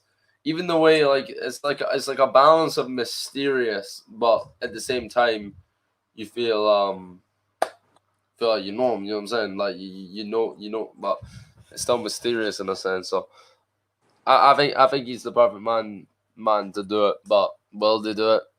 That's another question. Is he surrounded by the right organization and whatnot to do it? That remains to be seen. Absolutely, man. So yeah, and that's a thing, to take in mind, because I know you're a lot younger than me, so you don't want to age yourself out where you become an old head, from a standpoint where you're not recognizing the new trends because you stuck in your mind what was popular to you at that age, when it's a whole other breed. Every few years, man, you got to get out that old head mentality. So I'm taking everybody. I don't want to be the expert on shit like that because obviously I don't hang with people that age, but so I'm always up for new information, man. So I'm not going to be that guy. All right, let's see. 47 says Lonzo becomes an all-star, that shoe would be valuable for sure. I'm keeping it. Like it's gonna when it all shakes out, in my opinion, it's gonna be a valuable shoe. That's for sure. Let's see. Between the Game says Puma is definitely a young generation thing. Now I know you coach AAU, so he knows. Like where though? Like and who because of? Because of Cal Kuzma? So if you want to give us an update, let us know, because I don't see it. But you coach AAU, so I know you know it better than me. Let's say I ain't in the States, so I can't even comment upon it. But what about Puma? Yeah, like I got a tracksuit. Some people be wearing hoodies and stuff. Yeah, because it's decent quality. It's relatively cheaper than your Nikes and whatnot. But I don't really see no one wearing. I mean, some people wear them, but it's like it's not cool to wear them. If you know what I mean, no one would be like, "Yo, it's more vintage kind of thing." My mind just got the new. You must, you know what I'm saying? Need them it's kind of just like at the moment where I'm from, it's kind of just like the mid. You're not gonna get what are you wearing type thing, but no one's gonna gas you up for wearing it. And I feel like particularly my generation, everyone wants to wear something that people are gonna be like, yo, I rock with that. You got drip, you know what I mean? And no one's saying you got drip if you're wearing an all black Puma tracks. Yeah, it's more like the Adidas effect. Like Adidas, all right, that's legit, but it's unless you wearing Yeezys, ain't nobody just oh shit, you got the Adidas on. So you know what I'm saying? I understand the sentiment. But people in the chat, shout out to the chat, man. Everybody talking about their rock Pumas. So I'm gonna take y'all word for it. I can't tell you what to do with your everyday life, so I ain't gonna call you no lies. Now I did have a pair of Pumas, which I did sell recently. I never wore them. I bought them out here in LA. And I was like, what the fuck did I buy these shoes for? So I sold them. I'm going to tell on myself a little bit. I sold them shits. Yeah, it is what it is, man. Let's see. Ask about what rock British Knights. Man, British Knights, they still make them? I've never heard of them in my life, bro. You never heard of BKs? Listen, I just like my mind says, I just be wearing Air Forces, bro. That's some... F1s, bro. I'm with the forces. Yeah, Fort, man. I'm telling you. So me between the game, same age. High school age when Nelly started making Air Force Ones. I used to work at Foot Locker at the time. Dog, we couldn't keep them shits on the shelf, man. Literally, that fresh shipment came in. It was like crack, and they were like $89 at the time, man. We couldn't keep them shits on the shelf, and so what we started doing when we worked there, we would reserve our own pair. And then go resell them. Bro, I just feel like it was grimy, dog. Air Force Ones was nuts, bro. Bro, it's the only thing about them, bro. And this is what bugs me. And I know we're kind of going off topic a little bit here, talking about shoes and whatnot. But with Jordans, bro, it's I've caught the bug now as well. I just want to go crazy and buy the most J's. I want to buy 1s, 4s, 11s. You know what I'm saying? All these different types, but. I feel like the most expensive ones, I can't justify doing it because they're more expensive Air Forces. You take a wrong step and they're creased forever. Oh yeah, it's done. And I'm like, I mean, and I wouldn't bug out too much about being that guy wearing creased Jordans. You know what I mean? I'd like to wear my shoes, you know what I mean, to show that they're worn and whatnot. But at the same time, what? Maybe I try when I get a pair of shoes or whatnot that I love, it hurts my soul to see them get worn and run down. I just want them to look like the way they look straight out of the box forever. DKM be wearing black Air Force Ones. I ain't got a pair of those, bro. I ain't gonna front, bro. Even back 20 years ago, I was in high school, 2002, 2001-ish range. Even back then, we hey man. You don't get the black ones, dog. You don't get the black ones. I don't know why, because it wasn't a thing back then. Like how now it's like the dope boy, the struggle dope boy Air Force Ones is the black ones, the goon, as it were. Even back then, we was like, man, I don't know. Why do people not like them? I don't own a pair. I never really see them. Man, well, I can only akin it to like when I worked for Foot Locker, bro. Them shits will be there forever. They just don't hit like the white ones. They just ain't hitting, dog. As the kids say, they ain't busting, man. Those ain't busting, man. If you look at the Air Force One video with Nelly, nobody had the blacks on. They knew better. You probably see that like Young Jeezy. I think Young Jeezy used to wear the black ones, but that was like that struggle dope boy look, man. Like that. Yeah, they look like some school shoes, bro. So should I say moving steps with black Air Force? It's true, dog. People ain't rocking with them blacks, man. I don't know. Bro, you know what? I might try and change the game. I might walk the black forces with the white laces. See if that. Okay. See if they switch it up, hell yeah. Ones are such hype beasts. Jordan ones, yeah, but they're iconic, bro. Yeah, right. That's facts. Jordan ones are iconic, man. I got a pair that somebody want to buy off my feet. They're the black and blue ones. I bought them my senior year of high school, 2001, and I still got them. Good condition. They're still in pretty good condition. I'm gonna have you talk. I'm gonna bring them. I'll show them on camera. Like I've had people want to buy them off my feet. Like they're not the OGs. Obviously, the other ones came out in '83, but in 2001 I bought them shits, and like man, people just want to buy them because they look vintage. Like it has a real skinny toe. You know, the new ones got like it's kind of built like an Air Force One. Go ahead. Well, I'm desperate, bro. I'm trying to just get. I love any UNC Jordans, bro. Any because ironically, this is my favorite color. This like light blue is my favorite color. Yeah. And that's got nothing to do with the Hornets. Like none of that. Like it's been my favorite color for a minute. You look at my wardrobe right now. All you're gonna see is light blue. So like just any type of sky blue J's. I'm trying to get my hands on. Well, so I like the patent leather, you know, the 11s. Those always been my favorite. Well, I mean, it's not a lot of Carolina blue in them on the Jumpman and on the bottom, the OGs at the, you know what I'm saying? So I couldn't afford them at the time, obviously, but I got them now. But yeah, man, so I'm with that. I also had some the Team Jordans, the first ones, and they're white and Carolina blue. That's back when who used to rock them shits? Not Kevin Garnett. I think we used to wear them shits. Man, I'm aging myself, but I don't care. Whatever. Hold on. You want to know the first pair of Jordans I ever bought? What you got? I just wanted something to hoop in, bro. Oh no! Put them in the garbage disposal, bro.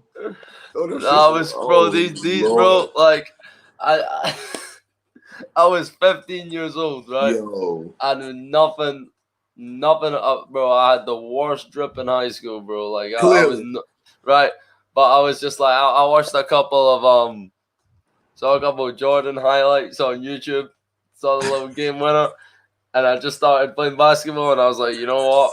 I just want to be like Mike. I just want to own this shoe, know nothing about it. I went around the whole city looking for a pair of Jordans, and I found these, and I was the happiest kid in the world. And then one of my closest friends is like a sneakerhead, but I only became friends with him a year later. And he's like waiting in like queues and whatnot to try and get his J's and whatnot, like all the exclusive ones, like the ones and stuff, the ones that are hard to get. And I'm like, yo, bro, like wait till I show you mine, because I love these. Just like the fact that they were black and red, I was like, oh, these must be like some kind of cool important ones. And he's just like, he looks at them, and he's like, and I was like, okay, maybe I need to. Hey man, players mess up. Only pair of J's in the whole city. Hey, you know what? I got a similar story. I got some pairs, some Nikes. My first pair of like Nike, legit Nikes, and they were the Dennis Robbins, like in I want to say like 95, 94. The boys is like, all right, man, these they said these are the clearance rack Nikes. I was crushed, dog. I was like, fuck. I was crushed.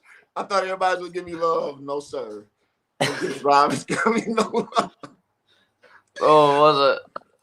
They said them clearance racks, and then like so when them J's like you got when I was in high school, they used to call them kind of J's. What they call them shits the tax return J's. When your parents couldn't afford J's, they got their tax return. Bro, I remember exactly what he said to me, right? Because you know how some people are like don't like wearing mids. Yeah. Yeah, so I was like, so he was like, bro, I see you in a pair of mids, you're getting violated, right? And I was like, no, like I don't think they're mids. And I'm like taking a look at them before I show him. I'm like, yeah, these aren't mids. And then I show him them, and he's like, bro, them joints is even worse than mids, bro. They really are. So it's like. That's funny, yo. That is so funny. Yeah, hey, man, it's rough in these streets, man. You got the wrong J's on, man. You might as well get some feelers or some shit, some K-Swiss. You got the wrong J's on. But no, they are good to hooping, though. They are actually good to hooping. Fair enough, but you trying to get the drip game together, man. Nah, bro, who's spending $1,500 to go hooping up there? Like, how can they be basketball shoes if they crease so easily? Like that's a terrible idea. Hey man, I don't make the rules. I just tell you what they say. Your first jump shot, bro, you're gonna like that. It's done.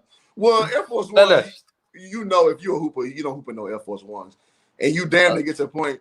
You probably went through 3 pair of whites, so they turn into like a shoe. When they start like turning yellow, it's a wrap. Like you gotta get rid of them. Yeah, I actually do hoop in my Air Forces because they're so run down. Like not the high tops, like the low ones. Bro, look, stop, man. Don't do it. What? I mean, nobody outdoor, bro. We don't have indoor basketball courts where I'm from. You gotta play on the concrete.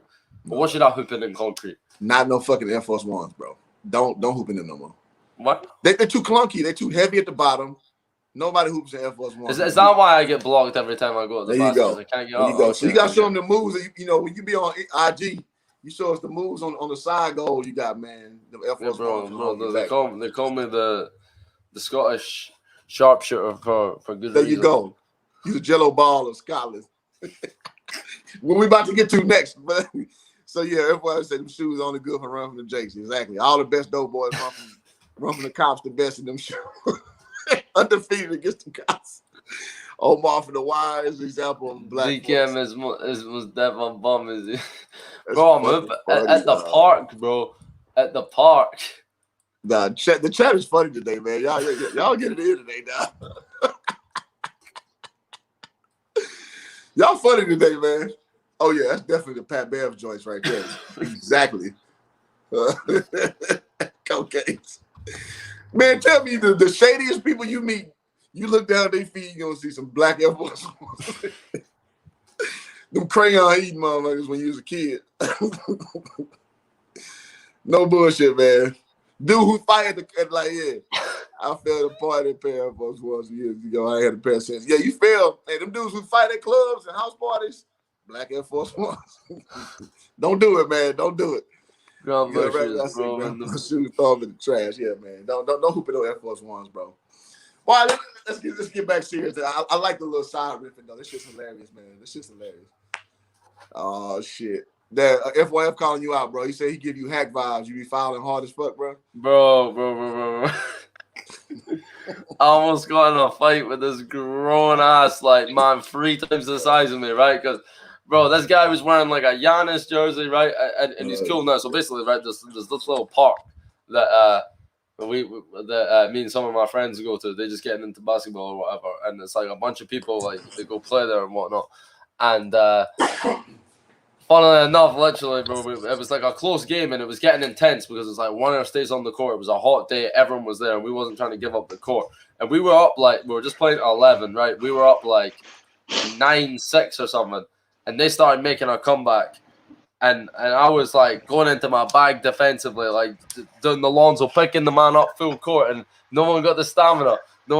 And comes to the final play of the game, we're trying so hard on offense, but we can't buy a bucket. All of a sudden, it's they're within 1 point of winning, and we're talking trash, talking smack to these opponents because it was getting competitive. It was getting real feisty. It was one of those moments where you know something's gonna happen. someone's gonna take it too far. And this huge guy, three times like maybe like 6'3", like 3 times my weight, big, like proper, like in shape and whatnot, like bigger than me anyway.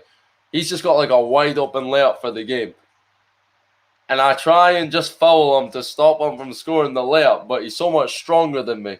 So he's already up, and my little like tug isn't doing nothing. And he's just about to lay it up for the game. So I had to full on just grab him and like to stop him. And I ended up taking him like fully to the ground, just taking him out completely. And it was a hard foul. He wasn't messing with it. He got up and tried to check me, whatever.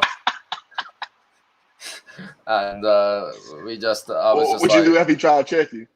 No, right away, I wasn't like, I mean, a lot of people came in to try and separate or whatnot. Right away, I was like, yeah, my bad, I took it too far. Just right away, not on like because again, at the end of the day, you lose sight of it. Like it is only a game, and you know what I mean. It was only a court. Like we would have been back on there in 10 minutes, but the way like the other players on the team were like talking smack and whatnot, like knocking down their one jump shot after 5 attempts and acting like the Curry and whatnot, I was like, nah, we're not losing this game. And if they are going to win the game, they ain't winning on a wide open layup after because my teammate's falling asleep on the switch. It's like you have to earn those points. You have to get the ball checked back up at half court. You're gonna have to make a jump shot. I'm not letting you just finger roll for the win. But I was like, yeah, my bad. That's funny as shit. And he was cool. He was cool with it afterwards. After he got heated down a little bit. But yeah, so it's like you got it in your Bando baby bag. You was like whatever. I didn't mean to like clothesline him or take him out. It's just the fact that he was stronger than me. I had to like the little tug wasn't enough. did what I had to do. It was a championship play. That's what it was. Like Draymond in the finals. You gotta do. So hey, this is DKM I know. Yo, this it's like is Draymond in the finals. DKM got the stories, man. This was only about a month ago. Hey man, I'm not mad at it. A month ago? Yeah, this was only a month ago. I played with the same guy since. You said what? Yeah, I feel like there's a little delay going. Are we yeah, there is. Right. I'm like, I'll say something, and then it's like a 4-second pause, and then you'll speak. Say something right now. I'm going to say Carmelo Anthony. Say Carmelo Anthony when you hear me say Carmelo Anthony. Go. Carmelo Anthony. Yeah, it's a little bit of a delay, and your mic isn't as crisp quality as it was maybe 30 seconds ago. So I don't know how he thinks that. So I put these Apple earbuds in, like they are not the best. I'm kind of starting to slowly see. Okay, all right, I'm gonna fix that. All right, so DKM is definitely a hacker. He's a Charles Oakley 2.0. All right, so let's talk a little bit, and I'll highlight you, bro. So we talked about LaMelo's branding. Let's just briefly talk about like where do you project him to be for next year, and then we'll go start the show, man. We'll wrap, man. So what do you think? What do you expect out of LaMelo Ball for next year, my man? LaMelo next season, I think he's gonna have a similar second year to. I wouldn't go quite look at like Trae Young, something like that. I think he could. I think he'll play at an all-star level next season. I think he's ready to take that kind of jump. I think he's one of those guys that. Just obviously, I think his stats don't do him justice his rookie year. Just how good he was. I think since becoming a starter, he played at damn near all-star level. So I think next year, with a whole off season behind him to get right, recover from that rest, he's going to come back and take the league by storm and take the conference by storm. And we'll get to see what the Hornets would have really been like if he stayed healthy. And Goat Mike doesn't want to smoke one-on-one. I got DKM, man. I seen the skills inside the indoor court that he got in his room there. You know what I'm saying? I'm rocking. Bro, I need to work on my jumper though, bro. I'm rocking with my mans, man. Nah, I need that confidence, man. I need to work on my jumper, like in terms of if I ain't making every shot, bro. If I'm missing, it's a bad day at the office. If you play on an outdoor court, you better go. You take 100 threes, you better make 97 of them. 96 won't cut it. It's 96 won't cut it. No, that's why you gotta do other stuff. You gotta move out the ball like Zoe, man. You gotta be able to be an asset outside of shooting, dog. You can't just be the shooting guy every time you touch it, you're going up. You can't be that guy. No. I like to facilitate. I like to move the ball. I like to throw behind the back passes that my teammates are too slow to anticipate and they'll moan at me. But the pass is on point. You just didn't see me in the corner of the eye indicating for you to cut to the lane.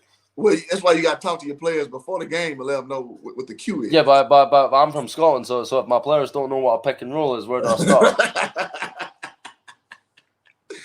That could pose problems in a game. That's for damn sure. All right, so your question, bro. So the real question about the Hornets' future. Miles Bridges ain't going to resign if he's coming off the bench next year. We can't trade Hayward, but what about PJ? What is roster assessment? How do you feel about that? Go young. That's what I think. The Gordon Hayward thing's frustrating because he's like too good not to play and not to start, but like he's not someone that like I want to be a part of the team long term. Do you know what I mean? Like I like Miles. I feel like Hayward might get in the way. Like while Hayward may make the team better in the short term, I feel like Miles has that real chemistry with LaMelo. And contrary to popular opinion among the ball stands, I quite like PJ Washington. I think he's one of the players I look at. Like he gets you some assists. He'll knock down an open three. He can bang down low, get some layups, like score close to the basket and whatnot. It's been that long. I can't even remember what he's like defensively. It feels like forever since I last watched the Hornets play. But no, I mean, if you have to trade him to keep Miles, I'd rather have Miles and have Miles be more involved than PJ. But I quite like PJ Washington. I like Miles and I like PJ and I like Scary Terry. Everyone else is pretty expendable to me. That's fair. You know, I'm gonna take the first two because, like you say, I think young is their way. That's how they're gonna, take over, quote unquote. I like Gordon actually to stay over Scary Terry, and the reason why is because just for this comment that TB has that he has to come to terms he's not the man, and I think he understands that now. You got to be a very delusional bastard at this point to not know that you're not the man anymore. Now there's a lot of in sports. There's some delusional dudes on that court. I promise you. Hell yeah! In any sport. Yeah, man, any sport. Some very delusional guys, and that's kind of what makes you great. I think I like Gordon Hayward because if he accepts that role, he'll be a better glue for all those young pieces and just be a solitary piece. But that's got to be a mentality buy-in. Terry Rozier, I'm sorry, I don't like the small combo guards. Small combo guards get you beat. Period. I feel like for me personally, with Terry Rozier, I liked him, and I do understand where you're coming from. In the playoffs, he might not be your guy and whatnot. Who knows what he would be like as one of them. Like I wouldn't want a deep playoff team having Terry Rozier as like who you're depending on, but that man was clutch during the regular season. That man came up huge so many times. He would ice games and whatnot, and I kind of like that. Do you know what I mean? Because he did give some happy moments, Terry Rozier. But I mean, if you again, it's not really getting talked about enough. But I mean, Lamont's he's up to speed with all the trades, what's possible with the cap and whatnot. I'd have to get like a generator up to see if it's possible. But is the infamous trade that was being rumored among the ball stands is it possible? Would it work? The signing trade with the Pelicans, Terry Rozier, Lonzo Ball. Would it work? The Pelicans love small off guards. So I mean, shit. Well, Drew Holiday wasn't that small, but they love tweener guards. So I mean, hell. They love that. They I don't get it. Bledsoe's some mid, bro. So, and it's just my thing. That's why I don't like Terry Rozier. Like, if they come off the bench, like Bobby Jackson, like David Wesley, like Lemon Pepper Lou, I'm cool with that. You want to change a pace guard who can play both, I'm good with that. But your starter every day, they're going to get you beat, bro. I ain't seen a team win with that dynamic being your everyday starter, being a main option. I've never seen it win. What? Like a two-way guard, who can play off ball, like combo, about 6'2", a small 6'3" combo guy. about Yeah, 6'1", I feel like 6'2". Terry Rozier, and I don't think he's willing to be this. Terry Rozier would be one of the best 6 men in the NBA. Yeah, I would love him as my 6 man. He'd be Lemon Pepper Lou 2.0. Jordan Clarkson, when they stop trying to make him a starter and bring him off the goddamn bench, he's very effective. But some people aren't willing to put their, especially like Terry Rozier is like a dog in that like respect, where he's like an alpha. Like, does he have the ego to come off the bench? You know what I'm saying? Like, can he put his ego aside and do what's best for the team and come off the bench when on any night he can go for 35, 40? Agreed. But I don't want his 30 though. I want you to come out there and in short bursts, pull up, and then go sit your ass down. That's what I want. I don't want you to give me 30 because why? Because it messes the game flow up, and you may give us 30, but your position as a whole gonna give us 40. So what's the point? What's the point of your 30? Yeah. It looked nice. It looked heroic because you're fearless. That's cool. But if you're giving up, because of the height situation, because you're messing the flow up, you're giving us L's at the end of the day against teams that can execute. And if I have it my way, I don't want to allow those guys on my team. That's why Boston got rid of them. That's fine. Absolutely. So yeah, so Boston is not taking Terry back. I'm sorry. I'll be the first one to tell you that ain't freaking happening. You can hang that up. Hold on one second. My phone died real quick. Yeah, go for it, bro. So yeah, y'all talking about the Twins? Yeah, the Twins can go. The Martin Twins can go. I don't think that they. Yo, chat. If Jello gets signed by the Nets, let me know. Shit. Let's get to it. You said the G word. Let's get him Jello, man. We missed any comments before we go. Pelicans don't like controversial point guard. That's why Rondo, even Drew left. I think the Pelicans don't like consistency, man. They wouldn't know consistency if they slapped them in the face. Let's see. Hey, please tell me what you think of Grobar and Trevette, please. I don't even know what the hell that is. That's all my level of understanding. Are these two like rookie prospects or some shit? You know what that is, DK? Hold on. Let me check real quick. Grobar and Trevette. Let me Google real quick. Yeah. I don't want to speak on something I don't know. Goddamn sure. That sounds like a damn a car company or some shit. Grobar and Trevette. a law agency. Grobar basketball. Here, Grobar and Trevette related? represent all of our clients. Is this guy? I got no clue what he's talking about. We're gonna get back to that Jackie B, man. We're gonna do another stream. Yeah, I'm just not familiar. I'm sorry. I wish I could be one. All right, so once again, players and GMs have to figure this out early. All right, starting in your role once again, players and GMs coaching to figure out this early. Yep, you gotta figure out your personnel, man. KYP, know your personnel. Everybody knows who plays sports on any level past, JV. You know what time it is. KYP is in full effect. All right, let's see.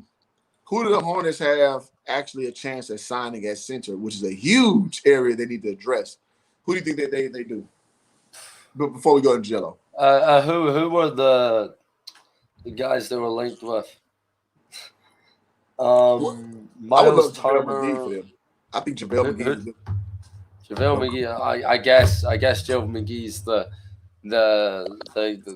guy who's kind of just a safe bet, isn't he? Can catch lobs, can block shots. He's kind of everything you need in a center these days, to be honest. Like, you know what I mean? You don't demand too much money. Miles Turner. I would like Miles Turner. I feel like that's Jarrett Allen. Is he not available? Is Marvin Bagley not available? So whoever. I mean, I'm sure I would just like someone, me personally, someone who can catch lobs, someone who can block shots, catch rebounds. Because the Hornets, I feel like, were really bad at catching defensive boards last season.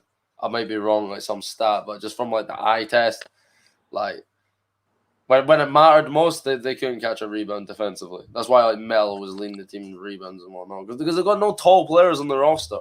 I feel like the whole Charlotte Hornets damn roster, besides Devontae Graham and Terry Rozier, like understand everyone's between that 6'6" and 6'9" range. Name the first 3 players on the Charlotte Hornets that come to your head. Go. 3, 2, 1, go. Name 3 of them. LaMelo Ball, Miles Bridges, Gordon Hayward, Terry Rozier. Role players. The role players. Role players. Oh, the shit. role players. Bismack Biyombo, Zeller. Yeah. I mean, the Martin twins, I know that, but nothing really a lot to Okay, Zeller may be 7 foot, but he's 7 foot for nothing, bro. Like, he doesn't. I agree. He's old. He's like 28, old 28. He's like 50 with 28-year-old body. 28 with a 50-year-old Zeller. Cody Zeller for me is the epitome of NBA average. He is just. It's average. A lot of that. Agreed. It's a lot of that. He just doesn't fit their scheme. Like, you go to a contender or a veteran team, you can use a big body like that. You know, he's all right, but for an up and down team, you need a better option than that. Again, a JaVale. And Biyombo ain't that either. Huh?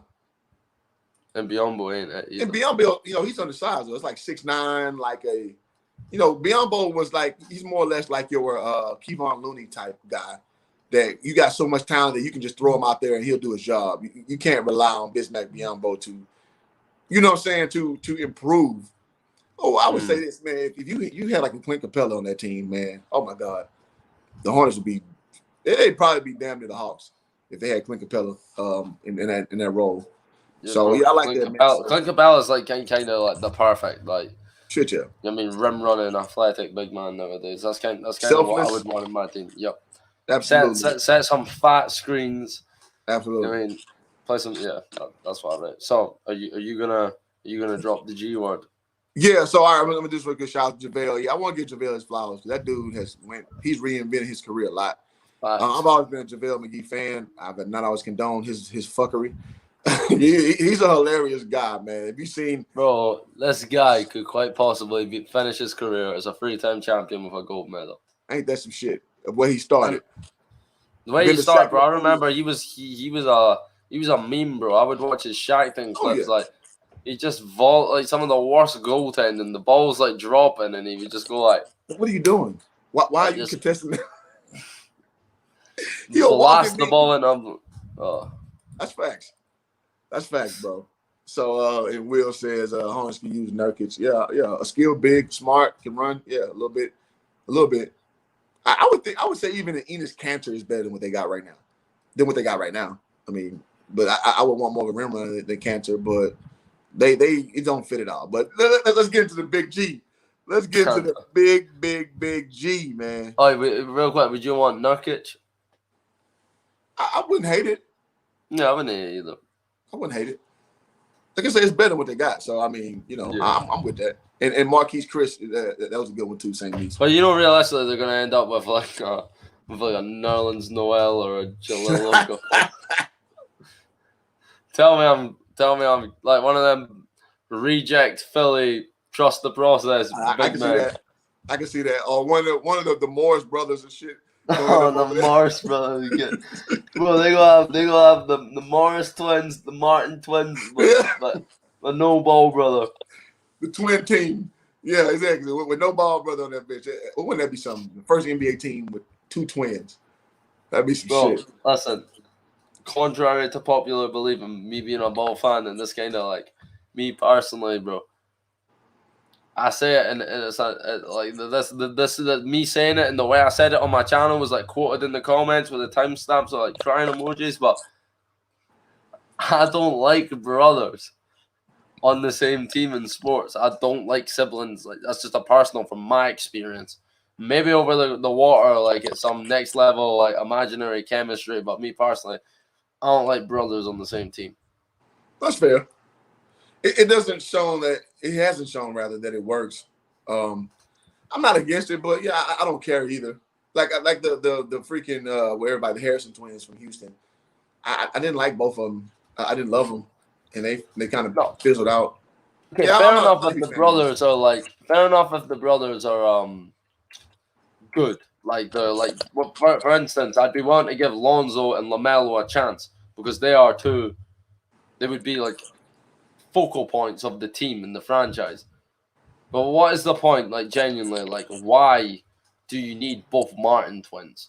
They're the same. In my opinion, they're the same. Like whether one's better than the other, who knows? Their skill set. How different is their skill set? Yeah, I'm with that. It's a waste of a roster spot. I'm with that. I'd rather there was neither of them. Never mind both of them. Let me see this. That makes sense. So let's get to it, man. We got to tackle the big G, man, before we get out of here, man. Okay. So Rap God Reloaded asks, does Jello play in the Summer League this year? If he doesn't play in the Summer League, then there's going to be some real dialogue from me. Like, you're going to hear, we're going to have to come to some bottom lines and some conclusions if he isn't in the Summer League. Because I need not remind everyone he has not played basketball in. Let me get. I've got a counter up on my calendar. You got a Jello calculation. Yeah, hold on. It's now 977 days. Roughly 3 years. Since the last time. Almost 3 years. Yeah. You've gone to sleep in your bed, brushed your teeth, tucked yourself away, gone like this. Woke up 8 hours, 977 times since the last time he played basketball, right? That is a very, very long time. He was supposed to play in the Drew League. It ain't happened. He was supposed to play in the G League last season. Didn't happen. He was supposed to play with the Pistons in preseason. Didn't happen. He was supposed to play with OKC Blue. Didn't happen. He was supposed to play in the Summer League. So for Jello, there's a whole lot of supposed to and then doesn't happen, right? Yeah. So, like, I don't know what to expect. Like, yes, it makes sense for him to be in the Summer League, but the fact that he hasn't played in, like, damn near 1,000 days is kind of like, am I going to fool myself again and think he's going to play? Again, you never know with LiAngelo Ball. You never know with LiAngelo Ball. He's a great mystery, man. You think he's going to play? Yeah, I think he will play in the Summer League. I think all of the hype and the pressure, however you want to shake that out, has kind of come to his head. And people want to see him do something. I think LaMelo has earned the cachet to have his brother play at least the Summer League team. So I think this year you will see him play Summer League. How well he does, I can't speak on that situation. But, yeah, to answer the question directly, I do think that. Let's see. So Giannis has shown, TB says, Giannis' situation has shown that it can be beneficial to have a brother on the team, at least for comfortability and morale of the superstar. I don't agree with that. I think it is more comfortable. Milwaukee don't have a choice. I think Milwaukee don't have a choice. Yeah, he demanded it, and then he looked out for his brother. I think him getting the Brook Lopez and getting a damn Drew Holiday is why he's winning right now. You give me better players, I'm going to win. I think that's what you see. I agree, bro. I'm not. That's the long and short of it. You give me better players, I'm going to win. So, Jello Ball. Now, this is where I know tomorrow, talking to Ball Facts, I know we're going to part ways with this, saying shout out to Ball Facts. I think LiAngelo, we need to see what he is, because a lot of prognostications out there, what kind of skill set he possesses, and people are frankly all over the goddamn place. So before I go, no one knows. Huh? Because no one knows. Nobody knows. So you tell me, what do you view Jello Ball as being? For me? Yeah. I think he's best case scenario right now. Right now, best case scenario, he's like a spot up shooter who can who at the NBA level, best case scenario is a spot up shooter. I struggle to believe he's been like a high level NBA player this whole time and he's not, been anywhere significant and not played anywhere. Like I think he's an NBA level shooter. I think he will always be that. And ultimately, what I think will make or break Jello is how good of a shooter he is at the NBA level. Because I believe he's an NBA level shooter, but is he an elite NBA level shooter? Is he a good enough shooter where, like a Duncan Robinson, where it's like, it doesn't really matter how good the rest of your game is because you're that lethal of a shooter, you're worth being on a roster. And I'm not saying no disrespect to Duncan Robinson specifically. I was just using that as an example of someone who's been undrafted. And if it wasn't for Duncan Robinson shooting, let's be serious, he probably wouldn't be in the league. If it wasn't for, there's a lot of guys who are literally in the league just for their shooting.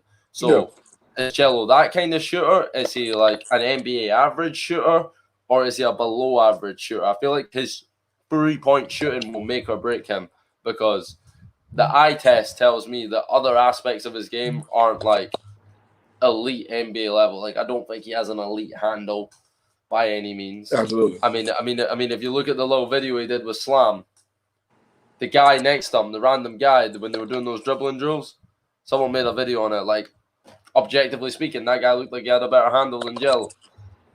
And he's going to be a guard. I think that we have to be. I understand supporting. I understand getting behind. I understand rooting.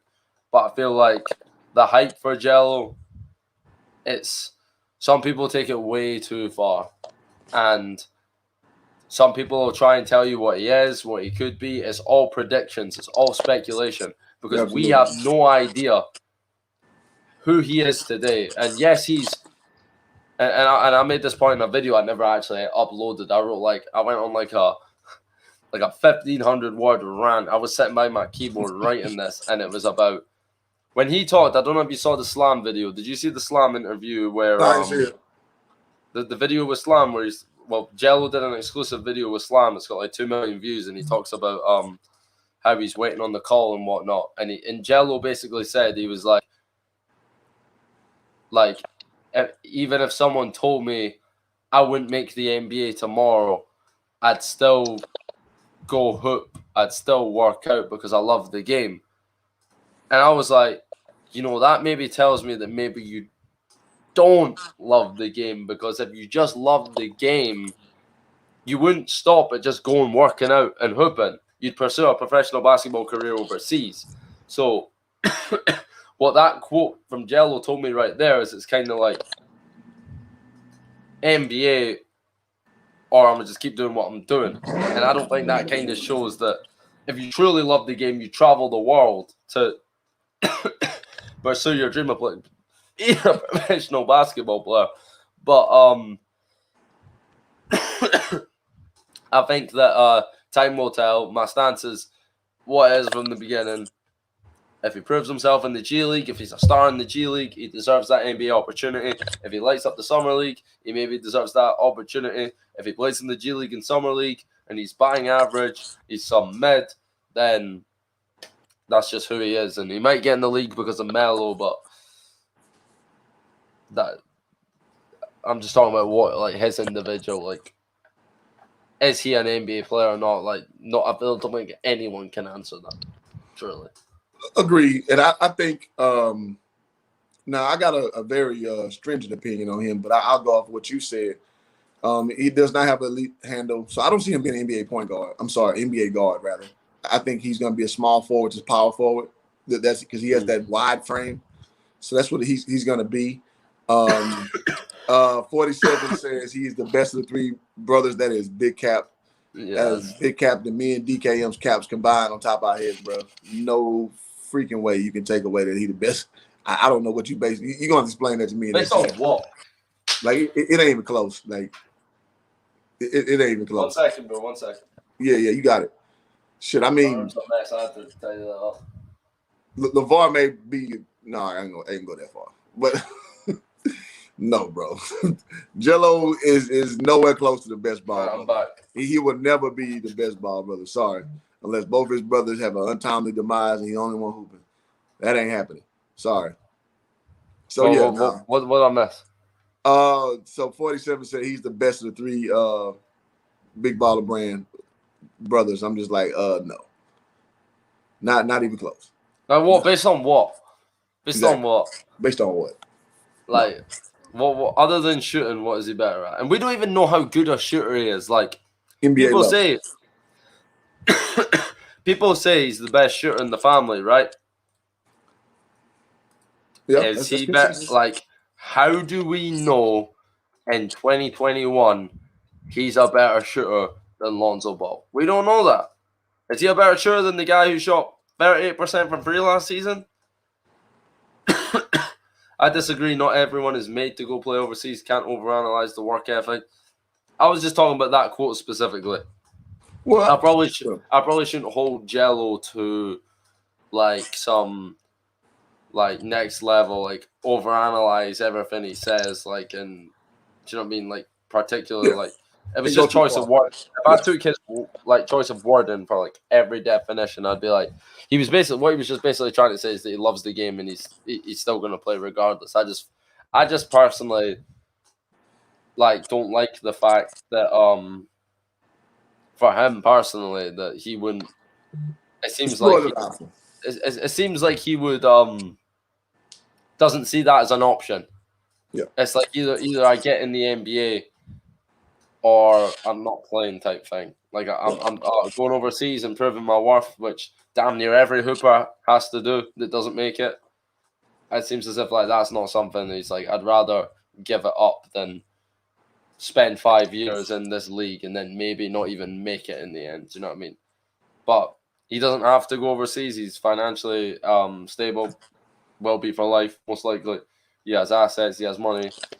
I don't know. Maybe that's just personal pride being from overseas, but like I see. I'm rooting for Jello. You know, don't get me wrong. I just feel like a lot of people get carried away with what to expect, and I've just got to a point where I expect nothing because for the last 1,000 days I've had nothing. We've had nothing. Do you know what I mean? I like, but he's got a fan base. He's got a ride or die fan base. People want him to succeed too much. People want him to succeed probably just as badly as he wants to succeed himself. Facts. Well, it's seemingly so. I don't know what he wants for himself, but basically, yeah. And I think what you're saying is like, I mean, if you love the game so much, you got to understand that you don't have the same route as other individuals, namely your brothers. And so I don't think it's beneath him to do that. He may view it that way. He's his own man. I can't tell another man what you should do with yourself, especially to your point that he is set for life. He's set for life. He doesn't need to do it. You know, he doesn't need to do that. So a lot of us, we try to project our own dire situation on somebody else. That well, if I had a chance to make the NBA, I would give anything, and I'll do. But if you come from money, you come from comfort. Like your motivations in life aren't the same, and that's what I kind of led into. So what I'm saying. So it's funny. Hoop Jargon is a better pro than Jello. If we going off just pro career, yeah, I'm probably better than him. But I mean, me at 37, absolutely not. I can't beat DKM at this point. I beat DKM, but I ain't that nice. The thing is, bro, I'd have you out on the 3-point line, bro, chasing shadows. It's a wrap. Well, I don't chase. I gauge how well you can shoot first, and then I know if I'm chasing or not. So bro, when I knock down them first couple of threes, and all of a sudden you're 8-0 down first to 11, it's gonna be like. No, but with Jello again, like I also struggle. This is the one thing, like the people that are so pro for Jello and think that like all this is an opportunity. Like, how has he got better in these last 3 years by just working out? And I also struggle to believe that if Jello's playing all this 5-on-5 against competition, that no one's recorded it. These guys can't go anywhere without cameras. You're not telling me if Jello's playing 5-on-5, focusing on the game, there's not someone who's like, I'm going to take this bag, I'm going to take this. There's million views on YouTube by recording this. So, I mean, is he just in an open gym putting up jump shots? Is he just... I mean, he's a good player. He's always going to be a good player. He's always going to be better. Like, he was a D1 athlete. He's always going to be better than your average guy at the park. Does that make you better, though? You get better by playing against people who are as good as you or better. How often is Jello playing guys when he's, quote, working out, staying in shape and whatnot? I see that as the bare minimum. Working out and getting in shape, that's the bare minimum, especially when you're not playing. When you're not playing for a team, that is the bare minimum. Like, absolutely. I expect you to still be in the gym, lifting weights, going runs, keeping in shape. If you want a shot at the NBA, damn right, that's the bare minimum. So, again, 47, like, how do you know he's a better 3-point shooter than Lonzo right now? Because Lonzo's been working his backside off, playing in the NBA for the last 3 seasons, practicing every day against high-level competition, reconstructed his form from top to finish. Are we really assuming that Jello's a better shooter because he's got a nicer form and he was the better shooter in high school, when clearly we found out Lonzo's first year in the league, 2 years after his senior year, that he couldn't shoot a lick? Or do we really know if LiAngelo in 2021 is a better shooter than Lonzo Ball? Yep, we got to see tangible evidence to we need come evidence. to a conclusion. Yep, we need evidence, like knocking down 5 threes in a row at 24-hour fitness and then posting it on Instagram. It doesn't cut it for me. Like, personally, I'm just like, I'm at a point now, and a lot of people are getting to this point. I've been at this point for a lot longer than anyone else. It's like, okay, like, it's time to see something. Like, he posted several times. He's posted on Instagram little like clips of like 5 highlights or whatever, and it's like November 2019, and the caption's like, "Yo, thought I was done. More to come soon." And then 2 years later, we still ain't seen anything. And granted that isn't his fault. He has been unlucky and he hasn't had the opportunity and whatnot. But sometimes that's how the cookie crumbles. I mean, there's a lot of people I feel like were negatively affected who don't have the profile. There's probably some guy right now who was going to go crazy in last year's March Madness NCAA tournament, get himself drafted, and never had the opportunity. And in an alternate universe, he's playing in the NBA right now. Do you know what I mean? Like, these things affected people. I don't know, have you seen Last Chance of You on Netflix? Yeah. These are some guys that showed me some insight, really. Like Coach Mosley, these guys were gonna. Have you seen the basketball one? The basketball one I'm talking about. It's fun like, here in California. Yeah, exactly. So that's like, that gave me some insight and like made me really realize like these are guys who almost won a championship, and this is a coach who had been deprived of this championship forever, and he was finally probably about to win one, and he didn't because of COVID, and he'll never get that opportunity with that group of players again. Those players will never get that experience of what it's like to win a championship at that level, and it kind of showed that while we talk about, oh, Jello was unlucky, the G League got cancelled, like, there are hundreds of players, thousands of players all across the country who were affected in similar circumstances, who just for same reason were robbed of an opportunity. All the players in March Madness robbed of an opportunity like 2 weeks before it was going to happen. Chance to prove yourself on the biggest stage. 95% of those players will never get that opportunity again. Jello is a future trainer. He is going to be very successful. Is he a trainer or an NBA player? Is he a model or an NBA player? Like, people in the comments, like, there's such a divide on what Jello is, and truthfully, nobody knows. So I've just got to the point where I don't expect anything. I'm rooting for him, but I don't expect anything. There's a subtle difference. There you go. And that's just the fact, man. And I said this for about 3 years now. Again, I say this all the time, guys. Y'all go on my channel. Huh? I was going to say, PJ Tucker. You know what time it is. It's PJ Tucker. And I went over when I didn't even take YouTube serious, one of my youngest videos I got on this channel, talking about the game I saw. I said LaMelo showed me that he's gonna be a star. I said I did not like LaMelo game, but he shows that he's a facilitator now. This is when he was 16. I was like, he's only gonna get better. His defense is garbage, but high schoolers, all their defense is garbage, pretty much. They'll learn. And damn near, it was damn near prophecy. I want to chop it. Man, J&J video one day, I need you to chop that video up. And this is, again, when I didn't take YouTube serious. I just feel compelled. It's the first game, and then I did it. A video, that is. And so, man, it was like prophecy. But I said with Jello, you're not going to know who he is till about 24, 25 years old, because he got a lot of development on his hands. So, you know what I'm saying? I'm not hating. I want him to do well, but I can't lie to myself just because I want him to do well. Because, again, this ties into what me and DKM led in with is journalistic integrity. So if I'm on here capping, saying all this crazy shit, let's say Jello gets his shot and he looks awful. I'm not going to sit here and be backtracking because, I felt a different way, but I said it so I could get views on YouTube. You know what I'm saying? I'm going to stay true to what I believe. And I'm saying some other people don't believe a certain way, but that's just what I believe. So I'm never going to be on here capping. And, DKM is shredded.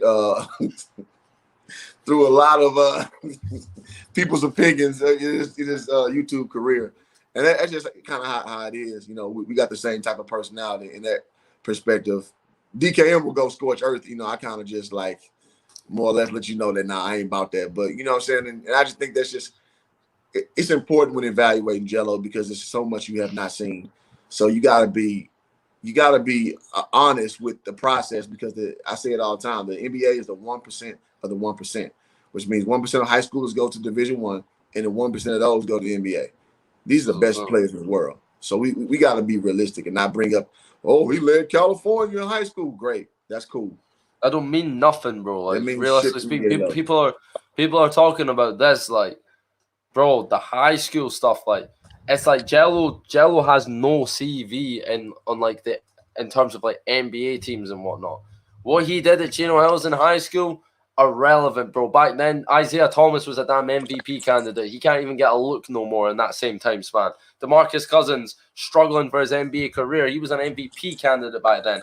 A lot has changed in that time period. So what happened back then is absolutely irrelevant in terms of Jello.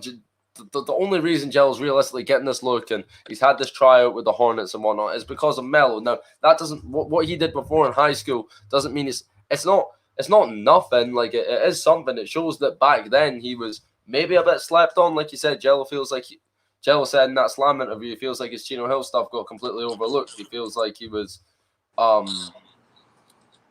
dirty or whatever in the rankings and whatnot. No, I'm back. So, Jello, I feel like his situation is a combination of things. Bad press, a bad mistake, and lack of opportunity.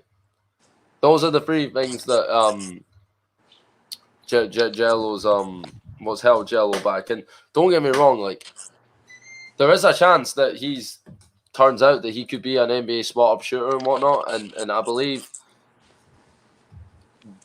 in him. I do believe in him. Not convincingly. I don't 100% believe in him. I won't be surprised if he gets to the NBA level and he struggles. Like that wouldn't surprise me.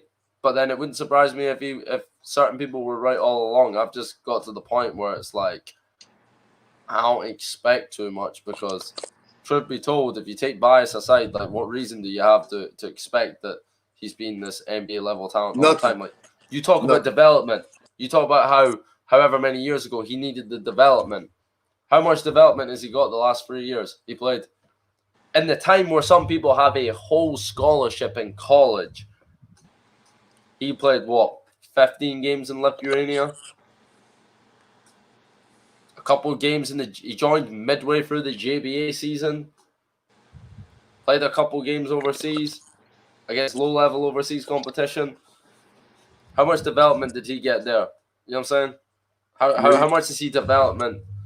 How much has he developed since in the critical years of when you're supposed to develop, when you're in college, but between the ages of 18 and 24, I feel like, and 22, I feel like those are like, that's when you make or break yourself as a player for a lot of players.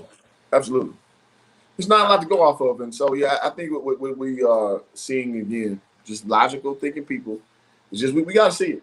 We got to see it. I'm not going to, project my like for the kid to misdiagnose what's going on. I'm not willing to do it. I'm not going to do it. But I am going to observe what's going on. And as I see it, I'll report it. I'm sure you will too, DKM. You got your ears to the street, man, with the info, man. So, that's just how we going to play it. Well, I don't want to put words in your mouth. That's how I'm going to play it, for sure. Because I don't want to put my foot in my mouth and just say some shit just to get clicks when I don't truly believe it. I'm not ever doing that. Do you think there is that's what I'm saying. Australia would have been good for him, and I agree with that. And I think he would have been. I think like worst case scenario, Jello is a G League caliber player. I think that's what his level is. Like of what I've known, what I've seen, that's his like bare minimum level. And I don't know if you saw my tweet the other day. It was one of his teammates in OKC Blue basically saying that like Jello could hoop, and he said that if you put him in a gym full of hoopers, he ain't going to be the worst player in the room. I feel like, and that guy plays for the Pistons. I feel like that was his way of basically saying. Like Jello wasn't the best player at OKC Blue, but he wasn't the worst. Like in practice and whatnot, he held his own, which is quite telling. To me personally, that quote right there, because he spoke positively of him, and he was someone who will have practiced and worked out with Jello for a decent amount of time. Now, can G League players play in the NBA because of politics and whatnot? Yeah, a lot of them probably could. Thanasis Antetokounmpo was like a role player in Greece. Now he's a role player in the NBA. Don't know what he really brings to the Bucks, really, other than energy and that's nice. Makes Giannis happy. But I do think LaMelo has that kind of sauce and that kind of clout where he could get a look, and I think he will get some kind of opportunity. Like I said, whether it be summer league, training camp, G League. You saw the photo of him in the Hornets gym, right? Yeah. Yeah. So he's going to get a look. I think he's going to get a look. What he does with that look remains to be seen. I won't be surprised either way, but I'm rooting for him. Everybody doesn't deserve the NBA, man. And I want y'all, I'll leave y'all with this, that this is, again, the 1% of 1%. Everybody does not deserve an opportunity because you're really good at basketball. This is a conglomeration of the best players in the world. The worst players that you see on any given team will bust the normal hooper's ass. The Brian Scalabrine effect is what a lot of people call it. Brian Scalabrine was regarded as a scrub. And dude literally plays people for money and be busting their ass.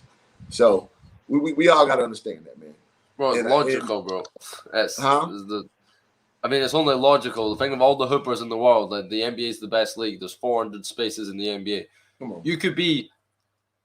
Imagine you were top 1,000 in the world at your craft. Still not good. You wouldn't make the NBA. You're still not good. But you can still be amazing at it. Jello could be like. Maybe like the 1,200th best basketball player in the world, and he's still far away from the NBA. Absolutely. Think about that. Absolutely. That's what it is. That's how thin the margins are. Absolutely, yeah, man. So, all right, man, we in that 2-hour mark, man. I know you got stuff to do. I got stuff to do. Any closing words, man, before we finish, man? It's been love, man. Closing words are, let's go, Jello. Hoping to see you play basketball this summer. The world's waiting for you. Your fans are waiting for you. The YouTubers trying to make videos about it are waiting for you. Content creators. As for the people who are up in here, shout out to everyone that came through. Subscribe to my boy Hoop Jargon. I love the way he does these interviews. He's a great moderator, great at holding the conversation, great at flowing, and learned a thing or two of him from the conversations we've had. And best believe I'll be sleeping on this floor when I come through to Cali when I'm trying to avoid paying accommodation. It's all good, man. It's all good, man. Appreciate the endorsement, man. Yeah, I'm just trying to keep the channel going. I appreciate y'all subbing. I appreciate y'all patronizing the videos, man. I'm not gonna lie. When I started my journey, I didn't think. I mean, I knew I could get to 1,000, but when I started to make videos, I saw how hard it is to make to get subscribers. And DKM was the first cast that told me, like, "Yo, you need to keep them shorter. You need to have a video in that thing too." And I didn't know how to edit shit at the time. So over time, TDS, man, it's TDS. Yeah, bro. He said under 10 minutes, man. Under 10, I'm like, man, shit, it's hard. so man, I appreciate it, man, for real though. And yeah, so and the cat I want to help put on is my boy Between the Game Sports. He up next. So he said, great show. I hope Jargon DKM keep standing, man. Again, this dude know a lot of basketball. So man, we just the whole thing is just put more people on game on how to do this. And if y'all like what we say, y'all look. If y'all don't, y'all don't. So that's where we at, man. So thank you, DKM, and we're gonna do something again. You know how it is. Hopefully, when some breaking news happen with the bros, man, we on this thing again, man. Well, you know what I'm saying? Slide me the DM on Instagram. I'll be ready, bro. Stay ready. Yes, sir. All right, y'all, man. Till next time, y'all keep rocking with the brands. Sub to DKM. I mean, he got all the subs, but he always need more, baby. We always need more. So till next time, we out. Shout out to Hoop Jargon, man. I'm gonna add you to the crew, man. This crew called Hoop Jargon. They've been getting at it, man. They the ones that's gonna grill you, man, because they majority are all Houston people. So that's shout out to Hoop Jargon. Shout out to Hoop Jargon.